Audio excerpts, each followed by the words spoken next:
Welcome. Wherever you are, whatever time it is, make yourself comfortable. This is your time to unwind.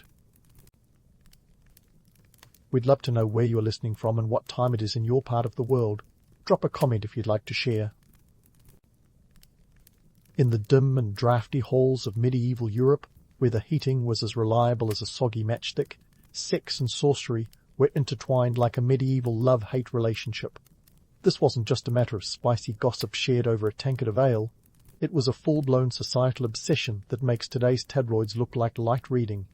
The root of this bizarre entanglement lies in the trifecta of religious fervour, societal norms that make modern rules look like a free-for-all, and a lack of scientific understanding that could baffle even the most imaginative of medieval minds.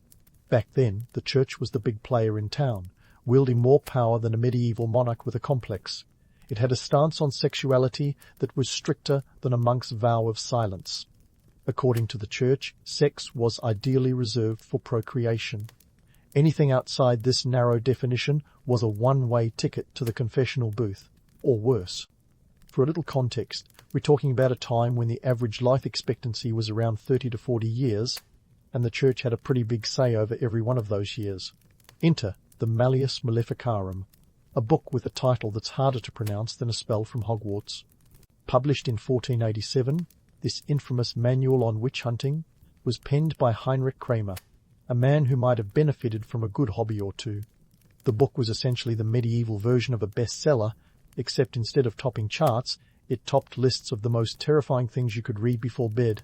It linked witchcraft with sexual deviancy in ways that seemed more like the plot of a horror movie than real life. According to the Malleus's, witches were in cahoots with the devil, often through acts that made the church's eyebrows go higher than a bishop's hat. Let's not forget that the medieval understanding of science was about as developed as a medieval smartphone, non-existent. When faced with mysterious illnesses or crop failures, people didn't have the luxury of blaming germs or poor soil conditions.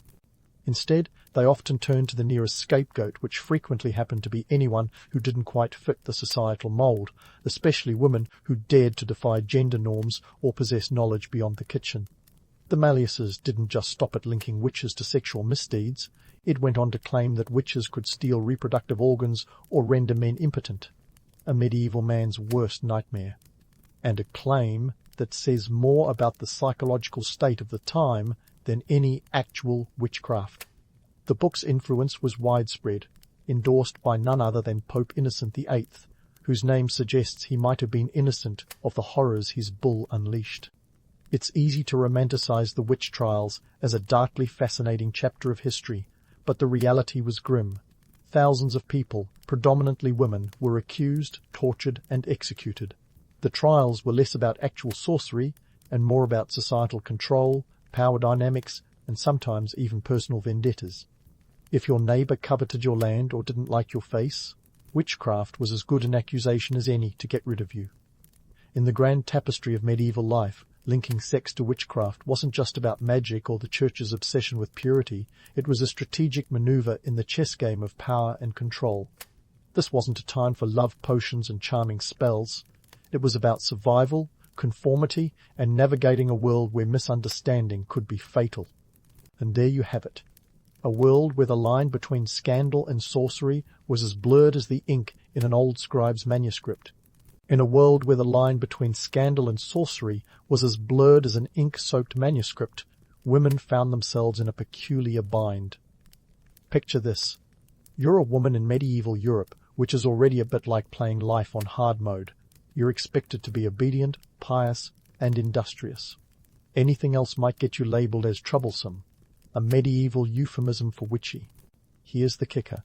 The very skills that helped women survive, like midwifery and herbalism, were the same ones that could land them in hot water, or worse, a witch trial. Let's start with midwifery. In a society where childbirth was as dangerous as a jousting tournament, midwives were the unsung heroes of the day. They had the know-how to deliver babies safely, which was no small feat when maternal mortality rates hovered around a grim 10% per birth. Yet, instead of being hailed as the life-saving pros they were, midwives were often accused of witchcraft. Why? Because they dabbled in the mysterious art of knowing things. In a male-dominated world where ignorance was bliss, knowledge was suspicious. And if that knowledge involved anything remotely biological or, heaven forbid, sexual, it was practically a one-way ticket to Witchcraftville. Now, let's talk herbalism, the medieval equivalent of a pharmacy. Women who knew how to mix up a batch of remedies from plants were viewed with the same suspicion you'd reserve for someone with a bubbling cauldron in their backyard. It didn't help that some of these remedies actually worked. Willow bark, for instance, was used for pain relief long before aspirin was a twinkle in a chemist's eye. But the real kicker? These herbalists could sometimes perform feats that seemed miraculous, like curing a headache or easing a fever. To the untrained eye, it looked like magic. To the patriarchal eye, it looked like witchcraft. Economic factors played a significant role in this medieval witch hunt too. Women were often poorer and more vulnerable than their male counterparts. Widowhood, for example, left many women in precarious financial situations, and a widow with property was about as appealing to greedy neighbours as a fresh loaf of bread in a famine. Accusations of witchcraft were a convenient way to snatch up land or settle scores. The trials themselves were often public spectacles, more about humiliating the accused than seeking truth. They were the medieval version of reality TV, with the added bonus of being life-threatening. Let's not forget the societal paranoia. The medieval mind was a fertile ground for fear, and women, with their mysterious feminine wiles, were easy scapegoats. The idea that a woman could hold sway over men through her sexuality was both alluring and terrifying to the male psyche of the time. This fear was so pervasive that even a woman with too much knowledge or too much influence was suspect. The logic was twisted indeed. If a woman was smart and successful, she must be in league with the devil. If she was poor and struggling, she was likely cursed. The result? A climate where women were damned if they did and damned if they didn't. The absurdity of associating skills like midwifery with dark magic becomes even more glaring when you realize that these skills were essential to survival. It was a classic case of patriarchal paranoia, where anything that empowered women was seen as a threat to the status quo. Women who dared to step out of line, whether by choice or circumstance, found themselves on the sharp end of a very pointy stick. And so the medieval witch hunts rolled on, fueled by a toxic brew of fear, ignorance, and the ever-convenient scapegoating of women. The irony? The very things that made women valuable members of their communities were twisted into reasons to persecute them. The paranoia of the time is almost laughable from today's perspective, where we can see it for the baseless hysteria it was. But back then, it was deadly serious, with stakes as high as the pyres that lit up the night. In this tangled web of medieval life, where the societal roles were as rigid as a knight's armour, women had to navigate a world that was both reliant on their skills and suspicious of their power. It was a dangerous dance, one that could lead to a noose if they weren't careful. The witch hunts were a dark chapter, a reminder that fear and ignorance can turn society against those it should protect. And while we may chuckle at the absurdities now, it's a sobering thought that these events were all too real for the women who lived and died through them. But don't hang up your broomstick just yet. There's more to this tale, as the winds of history have yet to reveal their full story.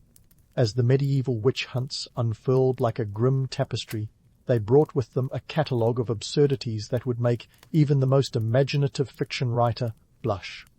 You see, in a world where logic took a permanent backseat to superstition, the so-called evidence used to convict witches was, frankly, laughable, if it weren't so tragic.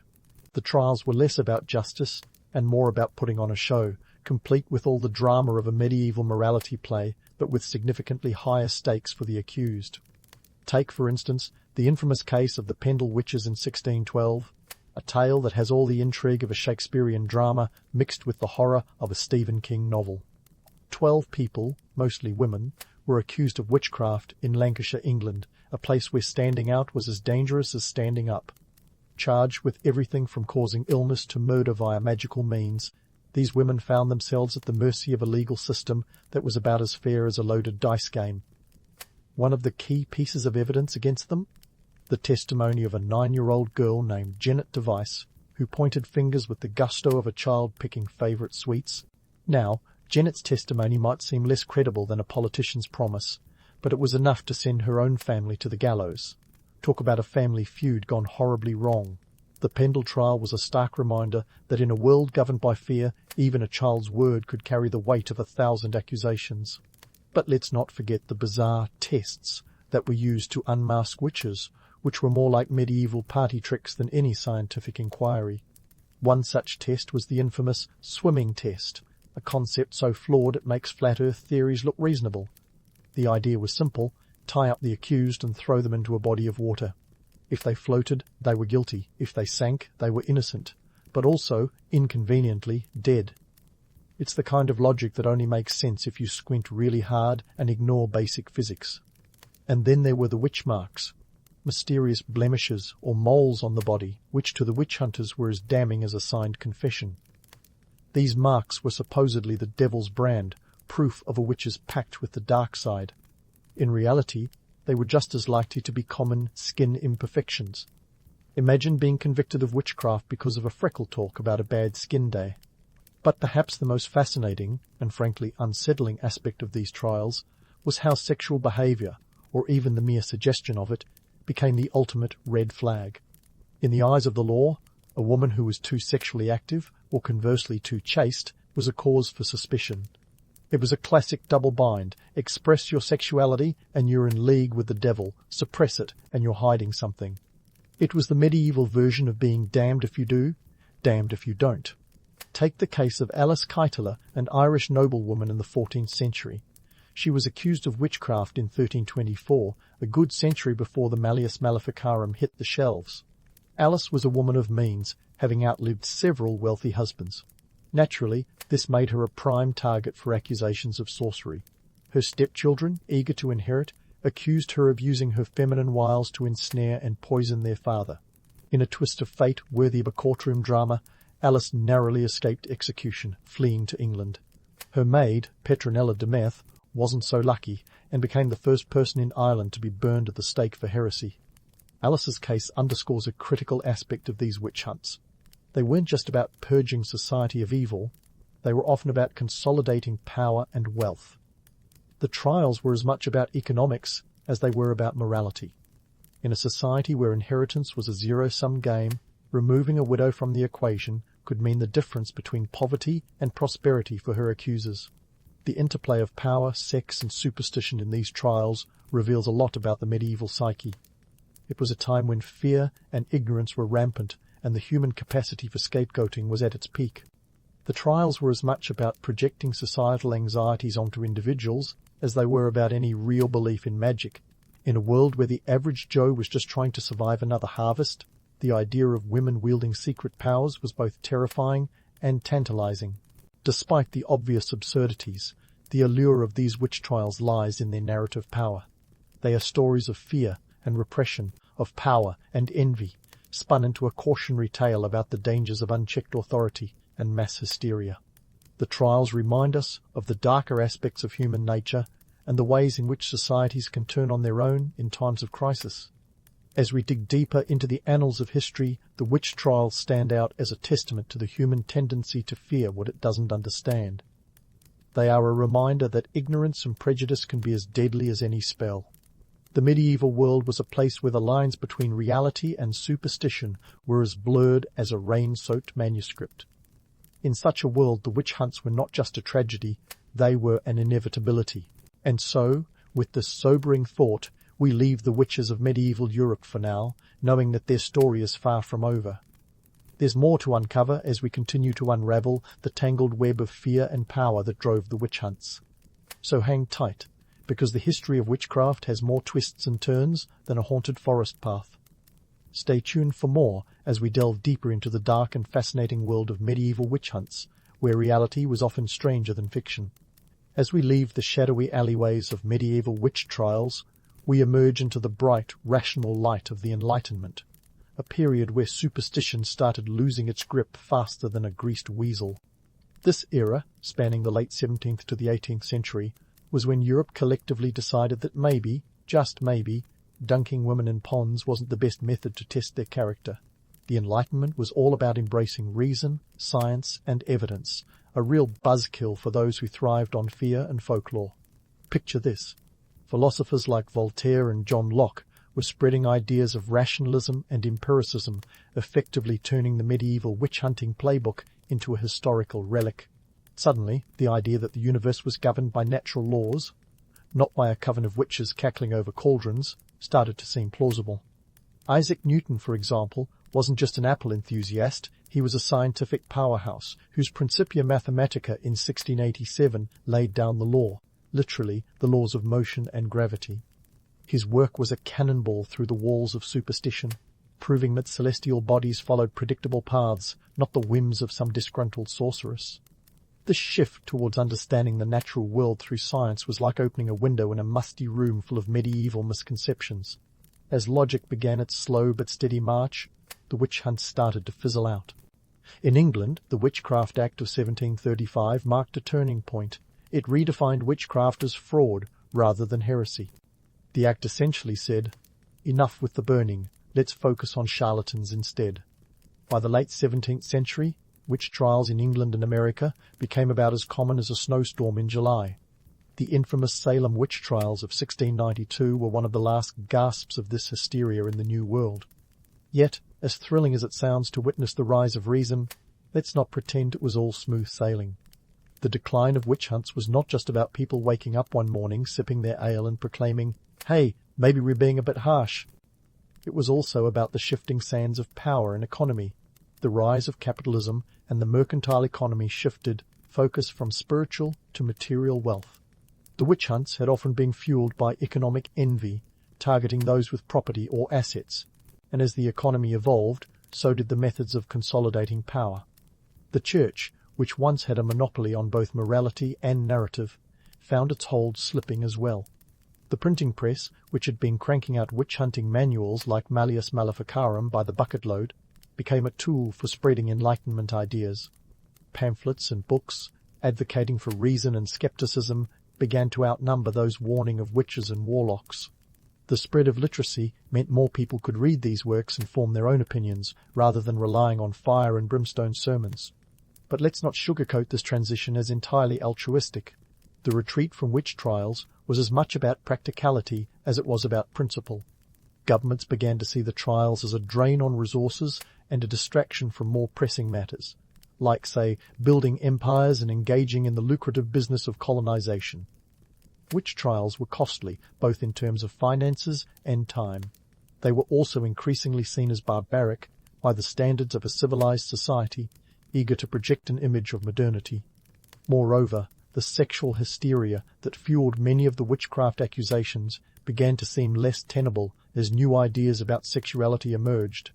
The Enlightenment brought with it a more secular approach to human relationships, one that gradually untangled the web of sex and sorcery.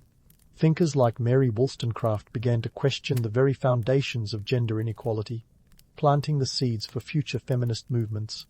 The idea that a woman's independence or sexual agency could be linked to witchcraft started to crumble like a stale loaf of bread. It's not that the fear of witches vanished overnight. Superstitions don't just evaporate because someone wrote a compelling essay. But the tide was turning, and faster than you could say, abracadabra, the societal focus shifted. The Enlightenment wasn't just a movement, it was a cultural tidal wave that swept across Europe, leaving behind a landscape where reason had a fighting chance against fear. And so, while the witch hunts began to fade into history, the stories they left behind remained, a testament to the power of fear and the ease with which societies can be led astray. We might look back and chuckle at the absurdity of it all, but these trials reveal an uncomfortable truth about human nature, our tendency to scapegoat, and our fear of the unknown. As we prepare to dive into the next chapter of this fascinating tale, remember that the road to enlightenment was as winding as a medieval footpath. It took more than just a few bright minds to steer society away from the shadows of superstition towards the light of reason. So, stay tuned as we continue to unravel the mysteries of witchcraft and the societal shifts that finally began to untangle the mess of sex, sorcery, and superstition that had held Europe in its grip for centuries. As we dust off the cobwebs of the past and stroll into the present, it's worth asking why the myths of witchcraft and sexuality have such staying power. Why do they cling to our cultural fabric like cat hair on a new sweater? The answer, my friends, is as complex as a medieval tapestry rich with threads of fear, power, and good old-fashioned storytelling. Let's start with the allure of the witch herself. The image of a witch is as adaptable as a chameleon at a paint store. She's been a hag, a seductress, and a misunderstood healer, depending on the century and who you ask. In modern culture, she's often portrayed as a symbol of female empowerment, a reclamation of the very traits that once got women burned at the stake. The witches of Harry Potter, or Charmed, wield magic not as a threat but as a force for good, an about-face from the dark sorcery of old. It's a narrative switcheroo that's more satisfying than finding an extra fry at the bottom of the bag. But why do these stories persist?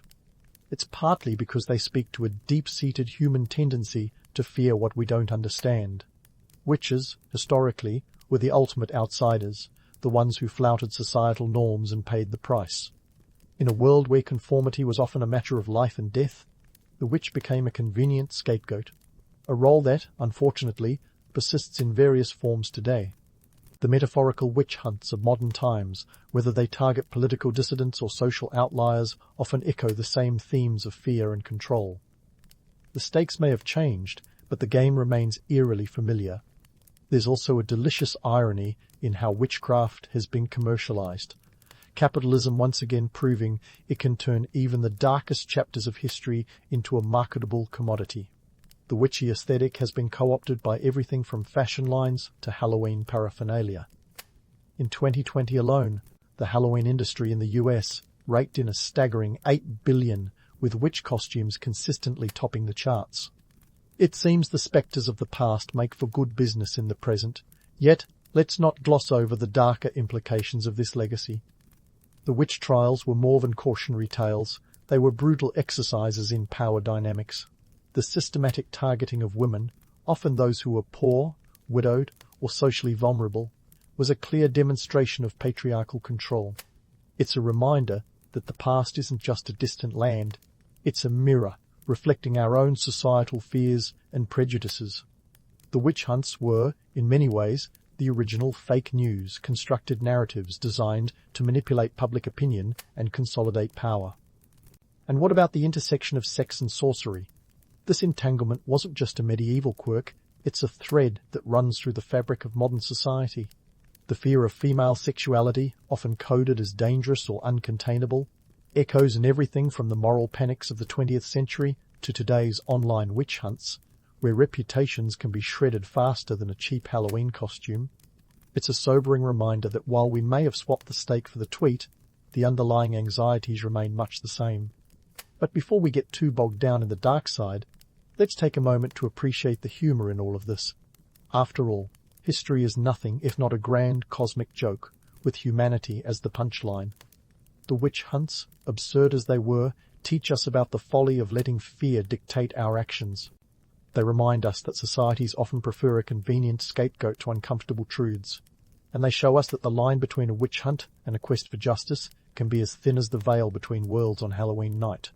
So, what can the witch hunts teach us about today's world? For starters, they urge us to question the narratives we're fed, especially those that seem designed to divide and conquer. They encourage us to look beyond the surface, to probe the motivations behind modern-day witch hunts, whether they're aimed at political figures, celebrities, or the person next door. In an age where information is more accessible yet more manipulated than ever, these lessons are as relevant as they were in the days of ducking stools and witch prickers. In the end, the legacy of witchcraft is a potent mix of magic and reality, myth and history, reflecting our deepest fears and highest hopes. It's the story of humanity grappling with the unknown, a saga that continues to unfold with each new chapter of our collective history. So, as you close this tale, remember that the real magic lies not in spells or potions, but in our capacity to learn from the past, to recognize the patterns of fear and prejudice, and to choose a different path.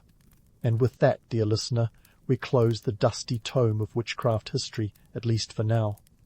But don't hang up your broomstick just yet. History has a way of looping back around, and who knows what new chapters might be written. Until then, keep questioning, keep exploring, and remember, the real magic is in the pursuit of knowledge, and that's a spell worth casting. Your eyelids barely blink open, but the sun's already eyeing you suspiciously from the Anatolian horizon. As a top-tier Hittite general, you have no time for the leisurely wake-up rituals of lesser mortals. Today promises to be a whirlwind of logistics, strategy, and the kind of military micromanagement that would make an accountant break out in hives. You've got an army to inspect and an empire to keep from imploding. So, rise and shine, or at least rise because shining might be asking a bit much before breakfast. First on the agenda, the troops. Troop inspection is less about admiring their shining armor. Spoiler, it's mostly not even metal, and more about keeping everyone in line and ready to go. The Hittite military machine doesn't run on good vibes alone. You've got about 30,000 soldiers to manage, a mix of charioteers and infantry, all of whom are expected to perform like a well-oiled machine, minus the oil, because, let's face it, oil is expensive and mostly reserved for the chariots. Ah, the chariots, the pride of the Hittite military. Think of them as the tanks of their day, but instead of steel, they're made from a delightful combination of wood and animal hide. Each chariot is manned by a 3-man team, a driver, a warrior with a bow, and a shield-bearer to keep things from getting too dicey. This setup allows you to launch attacks with speed and precision, assuming you can keep the horses fed, no small feat considering you've got around 1,000 of these beasts kicking up dust. Horses are your greatest asset and your biggest headache. They eat like they plan to enter an ancient Olympic eating contest. Now, let's talk costs. Bronze, your weapon of choice, is outrageously expensive. It's a copper-tin alloy that doesn't just grow on trees, though. Wouldn't it be nice if it did? Tin is particularly tricky to get your hands on, requiring trade routes that stretch all the way to Afghanistan. It's the ancient world equivalent of importing luxury goods from halfway across the planet. Each sword, spear, and axe has a hefty price tag, and replacing them is like trying to buy a new car every time you get a dent. You, dear General, are not just a military leader, but also a budget manager par excellence. Feeding your army is another puzzle of epic proportions. It's not just about tossing the odd loaf of bread and hoping for the best. You're dealing with an ancient logistics chain that would make modern supply chain managers weep with a mix of admiration and pity. Thousands of mouths demand thousands of loaves, gallons of beer, and enough meat to make a carnivore blush. Each village you pass through is expected to contribute, either willingly or through gentle persuasion, also known as the looming threat of military might. In your hands rests not just the fate of battles, but the delicate balance of Hittite economics and the empire's very survival. Fail to feed the troops, and you might as well hand the keys to your kingdom over to the first invading army that strolls by. This isn't just a morning routine, it's a high-stakes game that makes chess look like tic-tac-toe. As you walk among your soldiers, you can't help but notice the weariness etched on their faces. They've been on campaign for months, and their homes feel like distant memories. Morale is like a fragile artifact. It must be handled with care, lest it shatter into 1,000 pieces. You're not just a general, but a leader, a motivator, or perhaps just a figurehead they pin their hopes on while they dream of returning home. You pause for a moment, contemplating the absurdity of it all. Here you are, in the middle of Anatolia, with an empire hanging by the threads of bronze supply lines and horse feed. Yet, somehow, it holds together. An ancient miracle of logistics and leadership. And just as you're about to dive into another round of inspections, a thought crosses your mind. War isn't just about battles, it's about the machinery behind them, a relentless engine powered by the sweat and blood of those who serve it. With that cheery note, you mentally prepare for the day ahead. There are no weekends in the world of ancient warfare, no holidays to offer respite, just the relentless march of time and the ever-present demands of an empire that expects nothing less than victory. As you move on to the next group of soldiers, you carry with you the knowledge that, in this world, every day is a battle unto itself. And speaking of relentless demands, as the sun climbs higher, you find yourself summoned to a strategy session with none other than the king himself. This isn't just any morning meeting. It's a diplomatic dance where words are weapons and alliances are forged or shattered with the flick of a quill. The stakes? Oh, just the future of the Hittite Empire. No pressure. Welcome to the geopolitical chessboard of the Near East, circa 15th century BC. Forget the quaint notion of a quiet life in the Hittite heartland. You're in the big leagues now, playing against the heavyweights like Egypt and Mitanni. It's a Game of Thrones, minus the dragons, but don't worry, there's no shortage of political intrigue and backstabbing. First up on the agenda, Egypt. Ah, Egypt. The land of pyramids, pharaohs, and enough gold to make Midas blush. The Egyptians aren't just your neighbours, they're your rivals, frenemies, and occasional trading partners. In this world, peace and war are two sides of the same coin, and treaties are the currency that keeps the empire's coffers full or empty, depending on the day's negotiations. Now, let's debunk a little myth about those treaties. Picture a diplomatic agreement in the ancient world, and you might imagine something grand and ceremonial. In reality, these treaties were etched into clay tablets in cuneiform script, the ancient equivalent of a legal contract, minus the fine print. Each one was a meticulously crafted document that could make or break alliances, and they were stored like precious artifacts because they were. Each stroke of the stylus was a promise, sometimes kept, often broken. And then there's the art of royal marriages. If you think modern politics is complicated, try navigating a world where your closest allies are also your in-laws. Marrying off a daughter to a rival king wasn't just about family ties, it was strategic, an attempt to ensure peace, or at least delay war until the kids were old enough to inherit the thrones. This wasn't love, it was leverage. The Hittites played this game skillfully, marrying into influential families and weaving a web of alliances that could rival any soap opera plotline. Let's not forget the Mitanni. Nestled between the Hittite and Egyptian empires, the Mitanni kingdom was a wild card in the regional power game. They were like that unpredictable neighbour who keeps everyone on their toes. Sometimes allies, sometimes adversaries, they were a force to be reckoned with. The Mitanni kings were particularly fond of chariot warfare, which was both a point of commonality and competition with you, the Hittite chariot enthusiast. It's all about who can out-chariot whom in this part of the world. And now, the king wants your take on the latest missive from the Egyptian pharaoh. The letter, written with the kind of flowery language that could charm a snake, proposes a peace treaty. But you know better than to take it at face value. Every word is a potential trap, every phrase a double-edged sword. The pharaoh might as well have sent a basket of vipers wrapped in velvet. You and the king pore over the tablet, weighing the pros and cons like ancient accountants at a balance sheet. The economic context is crucial here. War isn't cheap, and neither is peace. While conflict drains the empire's resources, peace demands tribute payments, alliances, and the constant fear that today's friend might be tomorrow's foe. Your treasury isn't bottomless, and every decision impacts trade routes, resource allocation, and the flow of goods from distant lands. Those chariots and bronze weaponry don't come free after all. But let's address the elephant, or should I say the war elephant, in the room. The myth of the Hittite war machine as an unstoppable juggernaut. Sure, you've got the chariots and the manpower, but remember, you're also dealing with logistics that would make a modern general's head spin. Supply lines stretch across rugged terrain. Communication is as fast as a runner can sprint, and strategic decisions hinge on intel that's often days old by the time it reaches you. It's not all glory and conquests. It's a daily grind of decisions, compromises, and the occasional miracle. As the meeting wraps up, you realize that this mid-morning strategy session is just the beginning. The king's decision, whether to embrace the pharaoh's offer or prepare for yet another campaign, will set the tone for months, if not years, to come. It's a high-stakes game that makes chess look like checkers, and you're one of the key players, balancing on the edge of diplomacy and warfare. With the king's nod, you're dismissed to carry on with the day's duties. As you step out into the bustling heart of the Hittite world, you can't help but marvel at the absurdity and brilliance of it all. Here, where the fate of empires hinges on clay tablets and royal nuptials, every move is deliberate, every action calculated. It's a world where the past and future collide in a dance as old as civilization itself, and you're right in the thick of it, navigating the chaos with a steady hand and a mind sharp enough to cut through the desert air.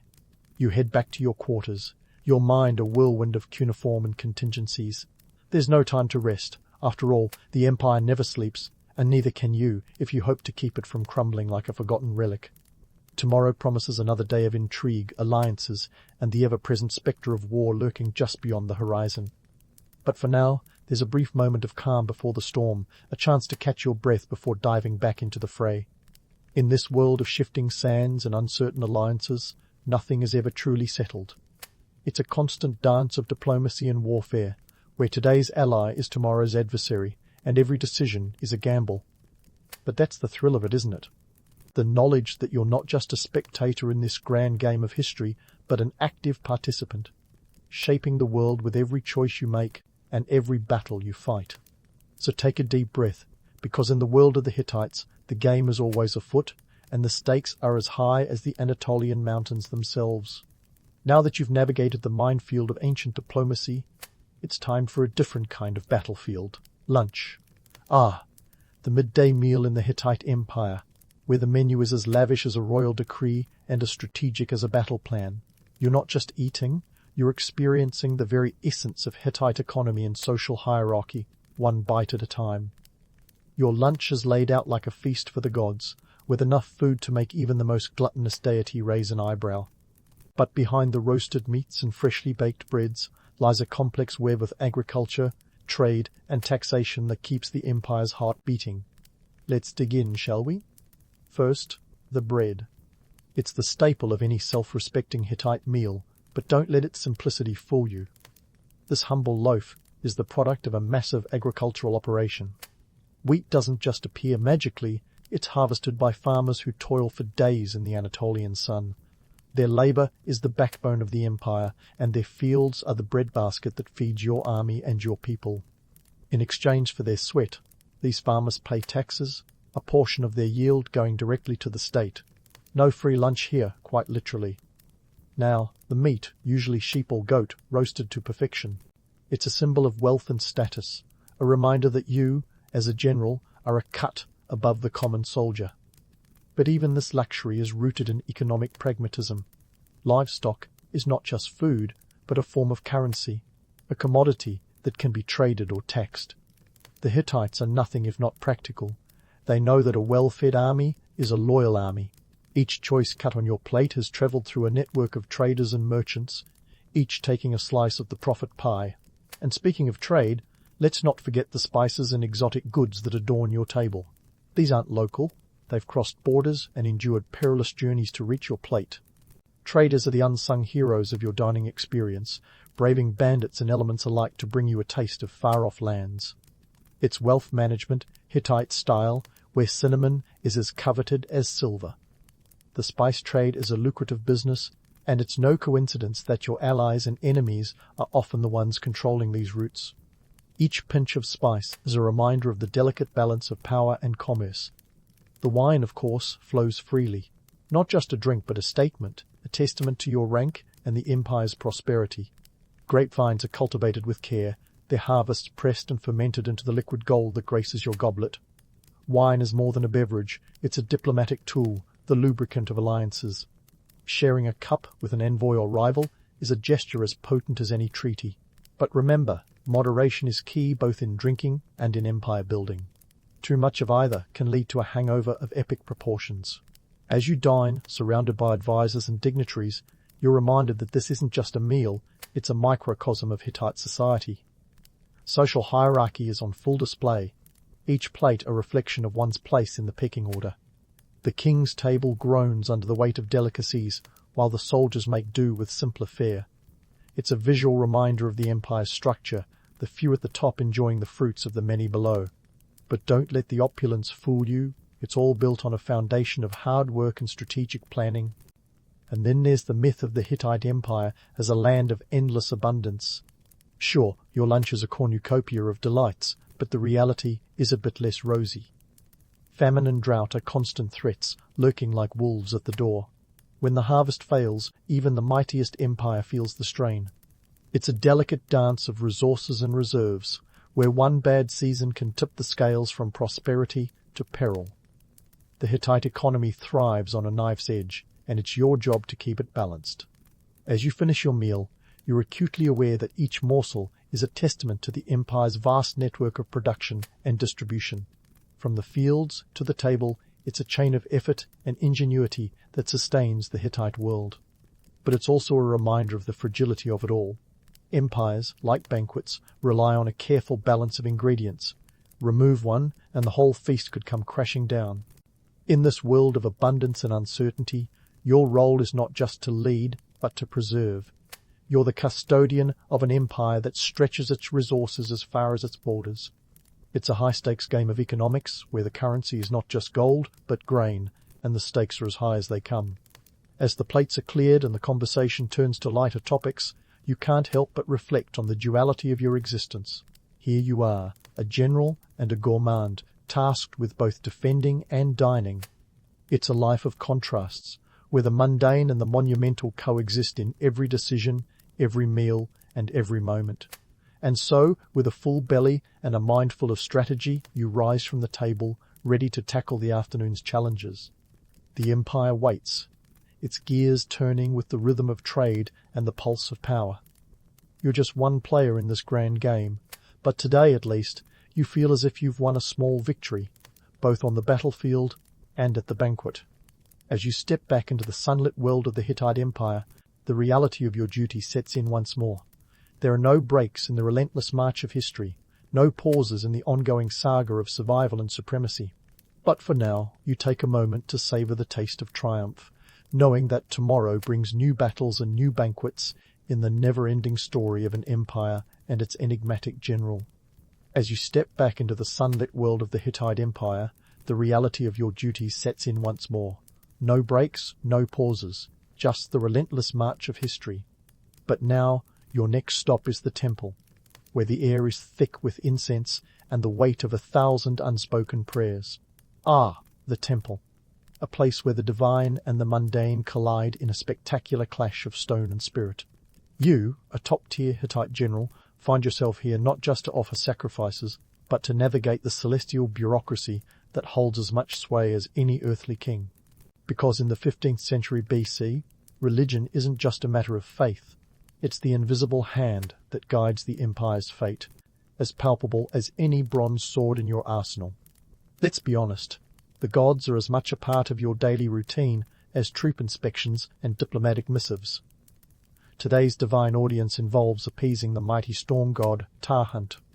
Picture this, a deity who can whip up a tempest faster than you can say supply chain disruption. It's the kind of power you'd rather have on your side when you're planning military campaigns or just trying to keep your crops from drowning in a seasonal deluge.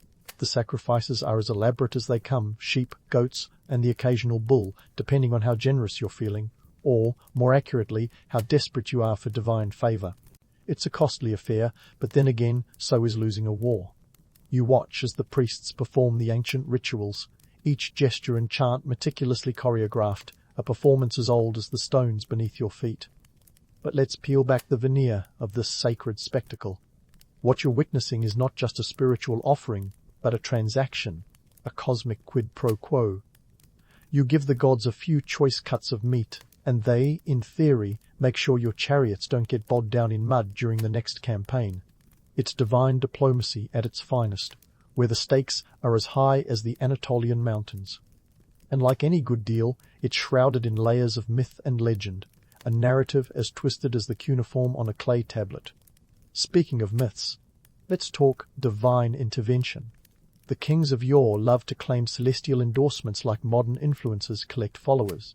Whether it's a fortuitous storm that turns the tide of battle, or a particularly bountiful harvest, it's all too easy to chalk it up to divine favor. But here's the catch. For every Hittite king who credits a victory to the gods, there's a general like you who knows the victory was won through the sweat and strategy of soldiers on the ground. Take the Battle of Kadesh, for instance, a colossal clash between the Hittites and Egyptians that historians will be dissecting for millennia. Ramesses II would have you believe that his miraculous escape from Hittite forces was the result of divine intervention, his personal deity, Amun, supposedly swooping in like an ancient superhero. But ask any Hittite soldier slogging through the chaos, and they'll tell you it was sheer grit and maybe a bit of luck that decided the day. Back to the temple, the priests continue their incantations, their voices echoing off the stone walls. It's a mesmerizing sight, but you can't help but marvel at the political machine humming beneath the surface. Religion here isn't just about spirituality, it's about control, a way to legitimize power and keep the populace in line. After all, A king claiming divine right is far more persuasive than one relying solely on military might. It's a narrative that keeps the wheels of the empire turning, one sacrifice at a time. Now, the economic angle. Sacrifices don't come cheap, and neither do the ornate temples that dot the Hittite landscape. These architectural wonders are built on the backs of labourers and funded by taxes extracted from every corner of the empire. It's an investment, sure, but one that pays dividends in the form of social cohesion and political stability. In a world where uncertainty reigns, the promise of divine favour is a currency more valuable than silver. But let's not forget the skeptics, the ones who raise an eyebrow at the notion of gods meddling in mortal affairs. They're the whispers in the shadows, the dissenters who see through the veil of piety. Yet even they can't deny the power of belief as a unifying force. Because in the end, whether it's the gods or the priests pulling the strings, the result is the same, an empire bound by shared faith, marching forward into the unknown. As the ceremony concludes, you take a moment to reflect on the absurdity and brilliance of it all. Here you are, a Hittite general, juggling the demands of war, politics, and religion in a delicate dance as old as civilization itself. It's a world where the sacred and the secular are intertwined, each fueling the other in an endless cycle of power and piety. Leaving the temple, you can't help but feel a sense of awe, not just at the divine, but at the intricate web of belief and reality that sustains the empire. It's a world where myths are as potent as military might, and where the line between legend and history is as blurred as the horizon at dusk. You, dear general, are not just a warrior but a custodian of this delicate balance, tasked with navigating a world as complex as the gods themselves. So you stride back into the sunlight, each step a testament to the empire's enduring legacy. The day is far from over, and the challenges ahead loom like the distant mountains. But for now, you carry with you the knowledge that in this grand tapestry of history every thread is woven with purpose, binding the past and future in a dance as eternal as the stars. As the sun dips below the horizon, casting the Anatolian landscape in shades of amber and indigo, you stroll back towards your quarters. There's a certain stillness in the air, a temporary truce between the day's bustling chaos and the quiet that now begins to settle. It's a moment made for reflection, the kind that invites you to ponder the grand tapestry of history you're woven into, and the legacy of the Hittite Empire that clings to your every step like a shadow. Let's cut to the chase. The Hittite Empire, for all its splendor and military prowess, wasn't exactly a paragon of stability. You're living in a time when internal strife and external pressures are as much a part of daily life as the morning call to arms. The empire's eventual decline wasn't a sudden cataclysm, but more like a slow-motion implosion, a drawn-out drama worthy of its own epic poem. On the home front, you've got the perennial thorn of succession disputes. Hittite kingship wasn't a straightforward hereditary affair. It was more like a high-stakes game of musical thrones, where each contender had a claim as tenuous as a spider's web. Family feuds were practically a national pastime, with princes vying for power and dragging the rest of the empire into their personal vendettas. Picture a royal court where intrigue and betrayal are the main courses, and loyalty is a side dish that's often left untouched. Then there's the matter of vassal states. Ah, the vassals.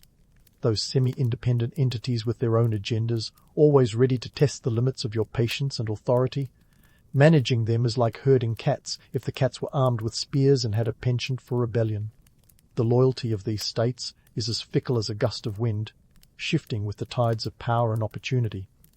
It's a delicate balancing act, like juggling flaming torches, where one misstep can set the whole empire ablaze. Externally, the Hittites faced pressures that would give any seasoned general heartburn. You've got the ever-present threat of the sea peoples, those mysterious marauders who seem to appear out of nowhere, wreaking havoc like ancient pirates on a rampage. They're the enigmatic force that historians will argue about for centuries. But for you, they're a very real problem, the kind that keeps you up at night wondering if they'll show up uninvited to your next campaign. And let's not forget your frenemies, the Egyptians. They're like that neighbour who throws loud parties and borrows sugar without asking. Peace with Egypt is as much a facade as it is a reality, a dance of diplomacy where every step could lead to a stumble. The Treaty of Kadesh might have been a landmark agreement, but beneath its veneer of peace, both sides are constantly eyeing each other. waiting for the perfect moment to strike, or at least outmaneuver one another in the geopolitical chess game of the Near East. Economically, the empire is a behemoth with feet of clay. Sure, you've got the trade routes and the resources, but it's all built on a foundation that's more fragile than it appears. The economy is a complex web of agriculture, trade, and tribute, each strand vital to the empire's survival. But when the balance tips, when a harvest fails or a trade route is disrupted, the ripple effects can be catastrophic, sending shockwaves through the very heart of Hittite society. Now, let's debunk a little myth about the Hittite military juggernaut. Yes, you've got the chariots and the manpower, but behind the scenes, it's a logistical nightmare. Keeping an army fed and equipped is a Herculean task, one that requires a level of coordination that would make a modern general's head spin. Supply lines stretch across treacherous terrain, communication is slower than a tortoise on a lazy afternoon, and strategic decisions hinge on intelligence that's often outdated by the time it reaches your ears. As you ruminate on these challenges, a thought strikes you like a bolt of lightning. The Hittite Empire, for all its grandeur, is a testament to human ambition and fallibility, a reminder that even the mightiest civilizations are vulnerable to the whims of fate and the frailties of their leaders.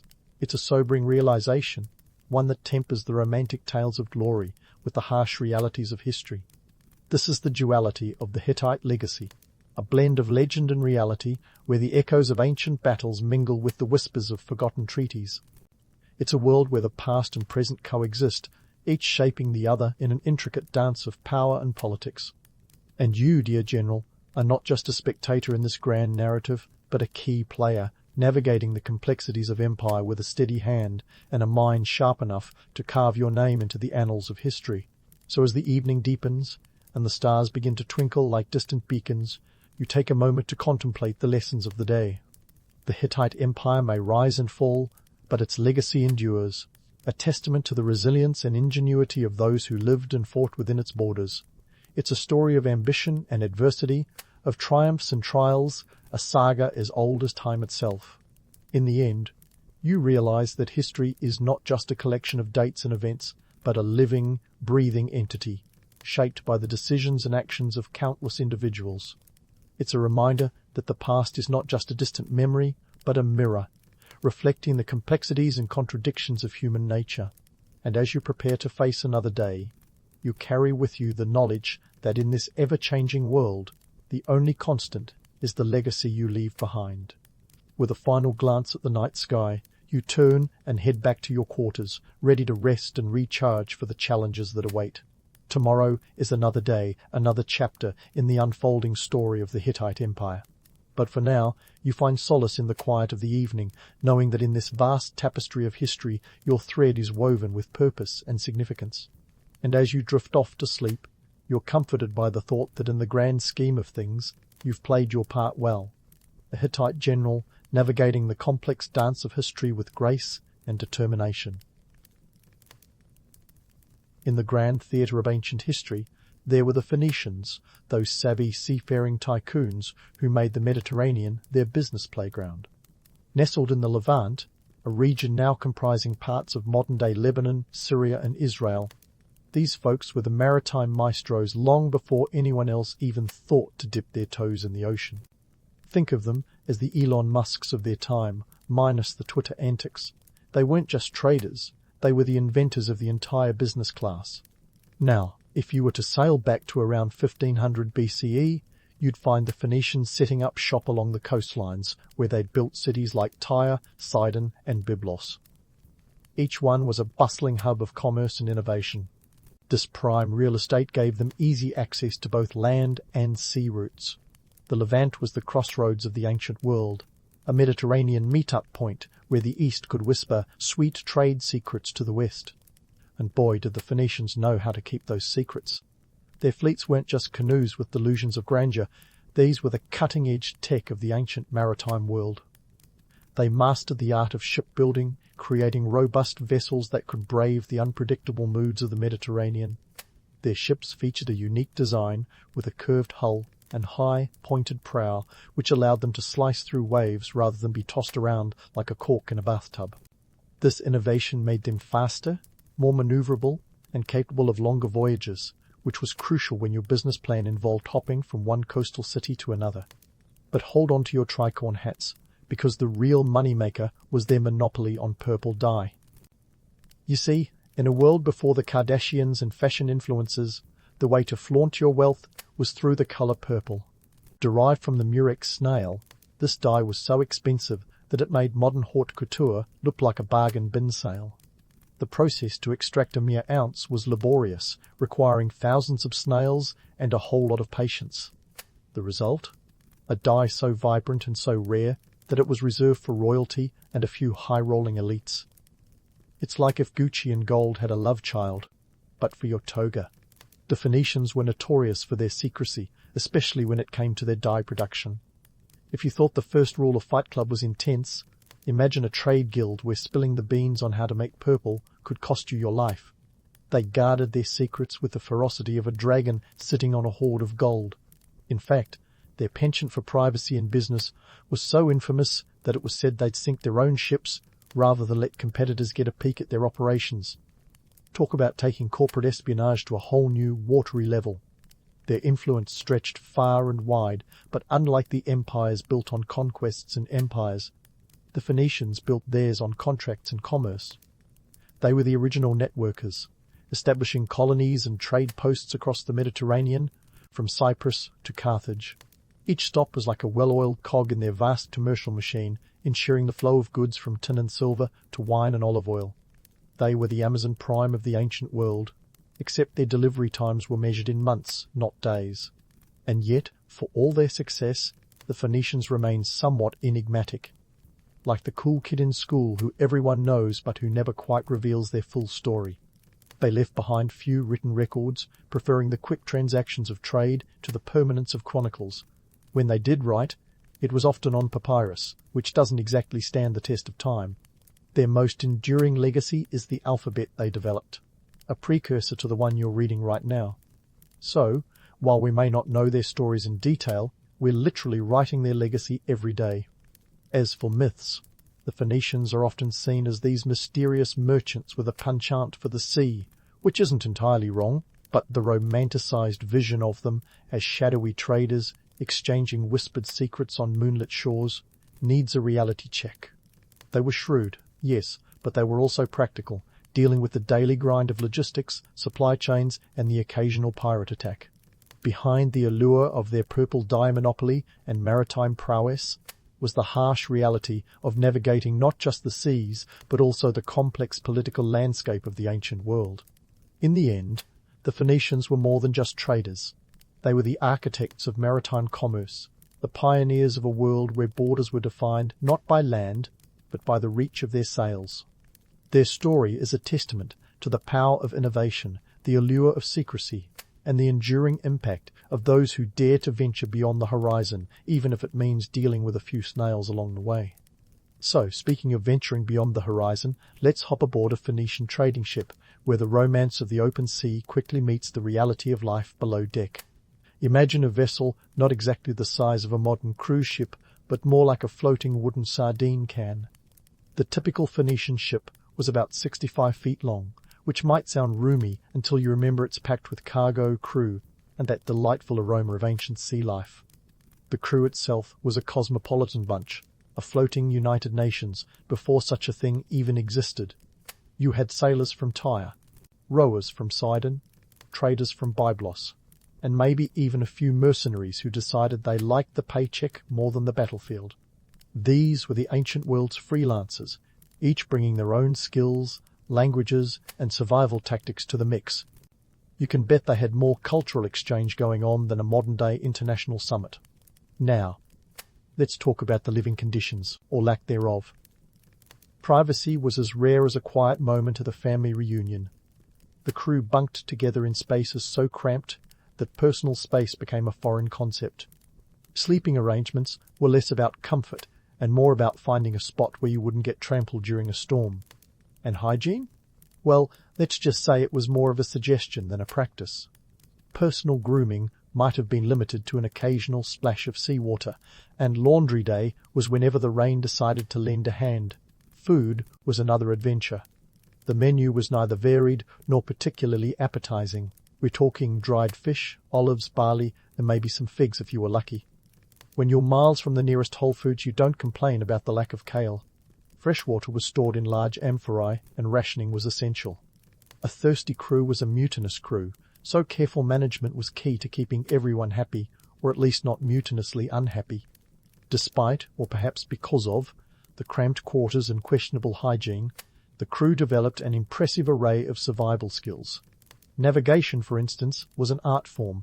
Before Google Maps, these mariners relied on the stars, the winds, and a good dose of intuition.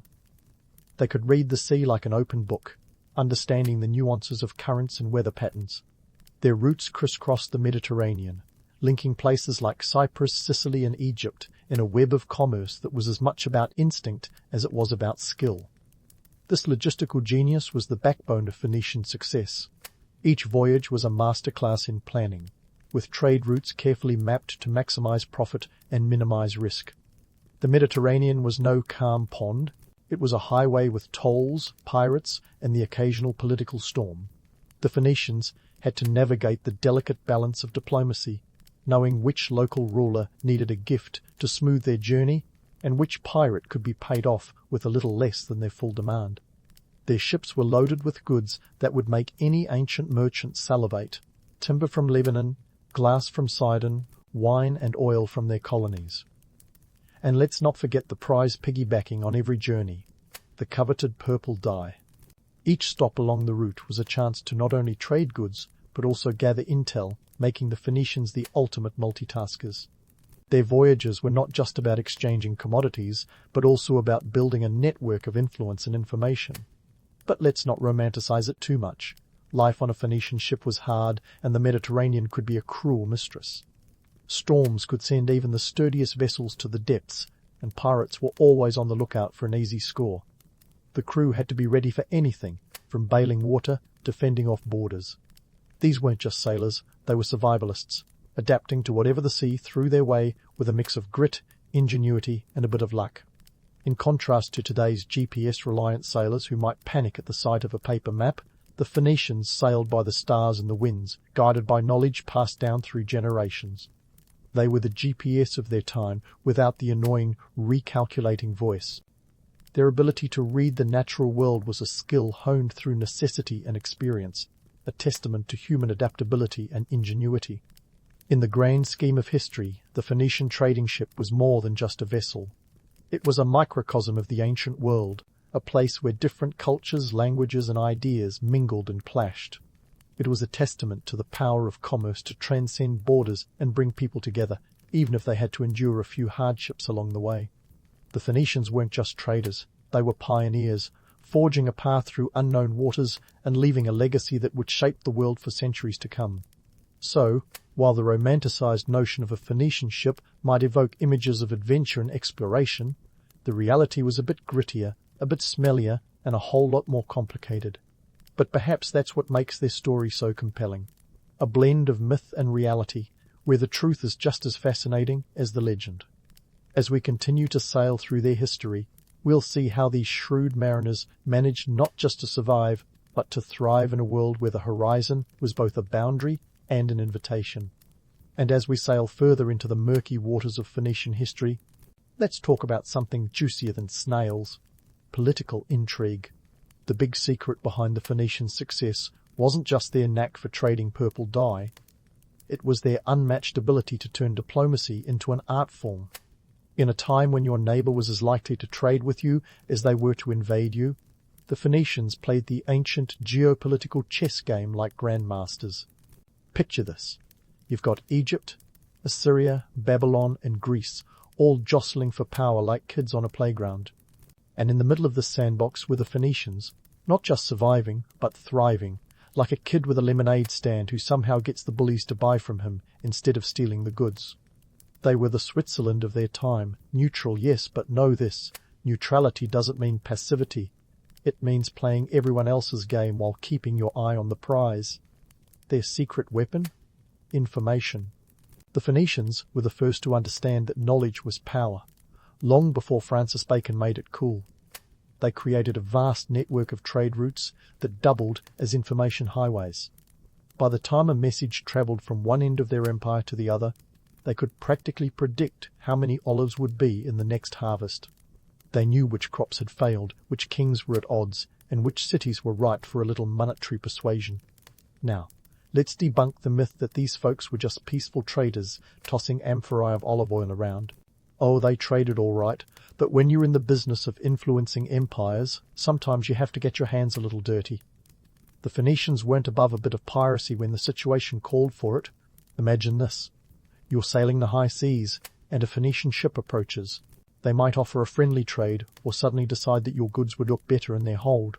Talk about a business model with flexibility. Historians often gloss over the Phoenicians' less than noble ventures, painting them as serene merchants of the sea. But let's face it, you don't dominate the Mediterranean by being everyone's friend. You do it by knowing when to shake hands and when to shake things up. They were the ultimate hustlers, turning every encounter into an opportunity, whether through trade, diplomacy, or, yes, the occasional act of piracy. Their political maneuvering was a tightrope walk across a minefield. For instance, in the 9th century BCE, the Assyrian Empire began expanding toward the Levant, and the Phoenicians had to decide, align, or resist. Spoiler alert, they chose to play nice, paying tributes and offering up trade deals to keep the Assyrians at bay. The kings of Tyre and Sidon knew that sometimes bending a little meant avoiding a broken back. They were like that savvy co-worker who always seems to stay out of office drama, yet somehow knows everything. The irony is that while the Phoenicians were busy being the ultimate middlemen, they were also laying the groundwork for their own downfall. By focusing more on trade and diplomacy, they left the door open for another rising power. Carthage. Yes, that Carthage, the one that gave Rome a run for its money. Initially, Carthage was just another Phoenician colony, but as Rome's shadow loomed larger, Carthage became the big dog in the Mediterranean yard, taking over where the Phoenician city-states left off. Back to our Phoenician friends, their ability to manipulate the political landscape was as much about survival as it was about strategy.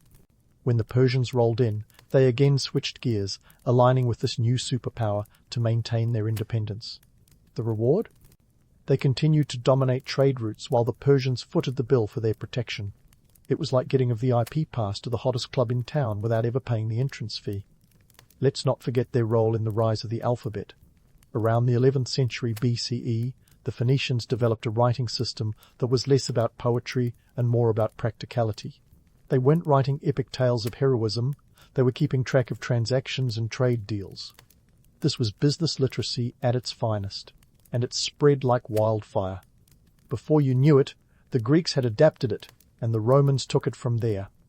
Every time you jot down a grocery list, you're contributing to a legacy that started with Phoenician scribes, making sure nobody shortchanged them on a shipment of cedar wood. So, what's the takeaway from all this crafty maneuvering? It's that the Phoenicians knew how to work the system. They weren't just traders, they were influencers in an age before Instagram, shaping the course of empires and economies while remaining largely in the shadows. They understood that the key to power wasn't in wielding it openly, but in subtly guiding it from behind the scenes. They were the puppet masters of the ancient world, pulling strings while everyone else danced to their tune. As we leave this chapter of Phoenician political chess behind, remember, history isn't just about the big battles and famous figures. It's also about the quiet strategies and unassuming players who change the game in ways that aren't always visible until centuries later. In the next part, we'll dive deeper into the economic machinations and see how these maritime moguls really kept their empire afloat. There's more to uncover about the Phoenicians, and let's just say they weren't done surprising the world just yet. The Phoenicians were masters of the high seas. But let's not get too caught up in the romance of it all. If you're picturing a life of freedom under a sky full of stars, think again. The reality of sea life in the ancient world was more akin to a never-ending episode of Survivor. The Mediterranean, with its deceptively blue waters and tranquil horizons, was a capricious entity that could turn from calm to calamitous in the blink of an eye. First off, let's talk about the weather. Today we have satellites and meteorologists with their Doppler radars, but back then sailors had to rely on what we might call marine intuition. a gut feeling, honed through years of squinting at the sky and sniffing the breeze. But even the most experienced sailor could be fooled by a sudden storm that seemed to come out of nowhere. Imagine you're on a 65-foot Phoenician ship and a storm hits. The winds howl, the waves tower like liquid mountains, and you're holding on for dear life. It's less master and commander, more terrified and praying. Surviving a storm was just the beginning. Pirates were the ever-present bogeymen of the ancient seas, and they weren't the charming Jack Sparrow kind, more like cutthroat opportunists with a penchant for plunder. The Mediterranean was their hunting ground, and they didn't need a treasure map to find their next target. Phoenician ships, loaded with valuable goods from far-flung ports, were prime pickings. The crew had to be as ready with a sword as they were with a sail, prepared to defend their cargo and their lives against these maritime marauders. And let's not forget the ultimate fear, shipwreck. In an era before life jackets and coastguards, a shipwreck was a one-way ticket to a watery grave. The Phoenicians, skilled as they were, weren't immune to the whims of the ocean. Their ships, while state-of-the-art for their time, were still at the mercy of nature's fury. A storm could easily smash a vessel against the rocks, or a navigational error could send it veering into unknown waters. The sea was a fickle mistress, and her price for failure was steep. While we're busting myths, let's tackle the notion of seafaring freedom. Living conditions on these ships were far from glamorous. In fact, they were downright grim. Imagine the smell of wet wood, mingling with the odor of unwashed bodies and the stench of fish that's seen better days. Space was limited, and privacy was a luxury no one could afford. The crew slept in shifts, crammed into whatever space they could find. It was a test of endurance, both physical and mental. Food was another harsh reality. Forget about a buffet of exotic delicacies. The menu was more survival than gourmet. Dried fish, hardtack, olives if they were lucky, and barley gruel were the staples. Fresh water was precious, stored in clay jars and rationed like gold. The threat of scurvy loomed large, and with it, the risk of weakened bodies succumbing to the relentless demands of life at sea. But the Phoenicians weren't just victims of circumstance. Their resilience was legendary. Their ability to adapt to the harshest of conditions, almost superhuman. They learned to read the stars, to understand the subtleties of wind and wave, and to navigate using landmarks and the sun. Their voyages were a testament to human ingenuity, a dance with danger that required every ounce of skill and courage they possessed. This gritty reality was the backdrop to their success. The Phoenicians knew that the sea, for all its dangers, was also a highway to prosperity. By braving its perils, they were able to connect distant lands in a web of commerce that spanned the known world. They understood that every voyage was a gamble, a balancing act between profit and peril. In many ways, the Phoenicians were the ultimate pragmatists. They didn't shy away from the risks, but they also didn't romanticize them. For them, the sea was a means to an end, a way to forge connections and build an empire of trade. Their ships were not just vessels. They were the lifeblood of a civilization that thrived on the edge of the unknown. As we navigate through the story of the Phoenicians, it's important to remember that their legacy isn't just one of trade and exploration. It's a testament to the human spirit's ability to endure, to adapt, and to overcome. They were the pioneers of the ancient world, carving a path through uncharted waters and leaving a legacy that still resonates today. So, while the image of the Phoenician sailor may be shrouded in the mist of myth and legend, the reality is far more compelling. It's a story of survival against the odds, of courage in the face of uncertainty, and of a people who dared to dream beyond the horizon. As we delve deeper into their history, we'll uncover more about the economic strategies that kept their empire afloat, literally and figuratively. There's more to the Phoenicians than meets the eye, and their story is far from over. Stay tuned as the adventure continues. In the grand tapestry of human history, the Phoenicians are the colourful threads that not only held the ancient world together, but also added a bit of flair with their famous purple dye. Their story is a masterclass in leveraging seemingly mundane skills, like shipbuilding and trade, into a legacy that echoes through the corridors of time. As we wrap up this maritime saga, let's dive into how these ancient entrepreneurs set the stage for future empires and global trade networks, all while navigating the choppy waters of history with the finesse of a seasoned sailor. So, let's take a moment to appreciate the Phoenicians' knack for turning the Mediterranean into their personal marketplace. They were the original cross-cultural communicators, their ships acting like floating embassies laden with goods and ideas. By the time they were done, they'd woven a web of trade that stretched from the cedar forests of Lebanon to the tin mines of Cornwall. This wasn't just a feat of navigation, it was the ancient world's equivalent of a tech startup going global. Their bustling ports in Tyre, Sidon and Byblos were like the Silicon Valleys of antiquity, hubs where ideas and innovations flowed as freely as wine. The Phoenicians didn't just trade goods, they traded culture. Every port they docked in was an opportunity to exchange not just silver and spices, but stories, languages and art. They were the original influencers, and their legacy is a testament to the power of cultural exchange. For instance, their alphabet was a game-changer. This simple, yet revolutionary system of writing democratized literacy and allowed ideas to travel faster and further than ever before. A bit like the invention of social media, minus the cat memes. Their ships were the vehicles of this transformation, literally and figuratively. The Phoenician vessel was more than a means of transport. It was a symbol of connectivity. Their design innovations, like the curved hulls and flexible sails, didn't just make their ships faster, they made them capable of traversing the previously unimaginable distances. This was crucial because, in their world, distance equated to opportunity. Every mile conquered was a potential new market, a new source of wealth, and another step toward immortality in the annals of history. And speaking of history, let's not forget their impact on future maritime empires. The Phoenicians were the blueprint for greatness, their strategies and innovations providing the foundation for future seafaring nations. The Greeks, Romans, and later the Venetians all took a page from the Phoenician playbook. They understood that control of the seas was tantamount to control of destiny. The Phoenicians had shown that the true power lay not in the land you could conquer, but in the seas you could command. Of course, we'd be remiss not to mention Carthage. Founded as a Phoenician colony, Carthage took the baton and ran with it, becoming a maritime powerhouse in its own right.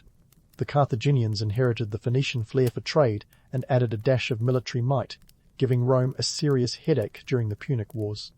It's like a family business where the kids take over and turn it into a multinational corporation, only with a lot more elephants and fewer PowerPoint presentations.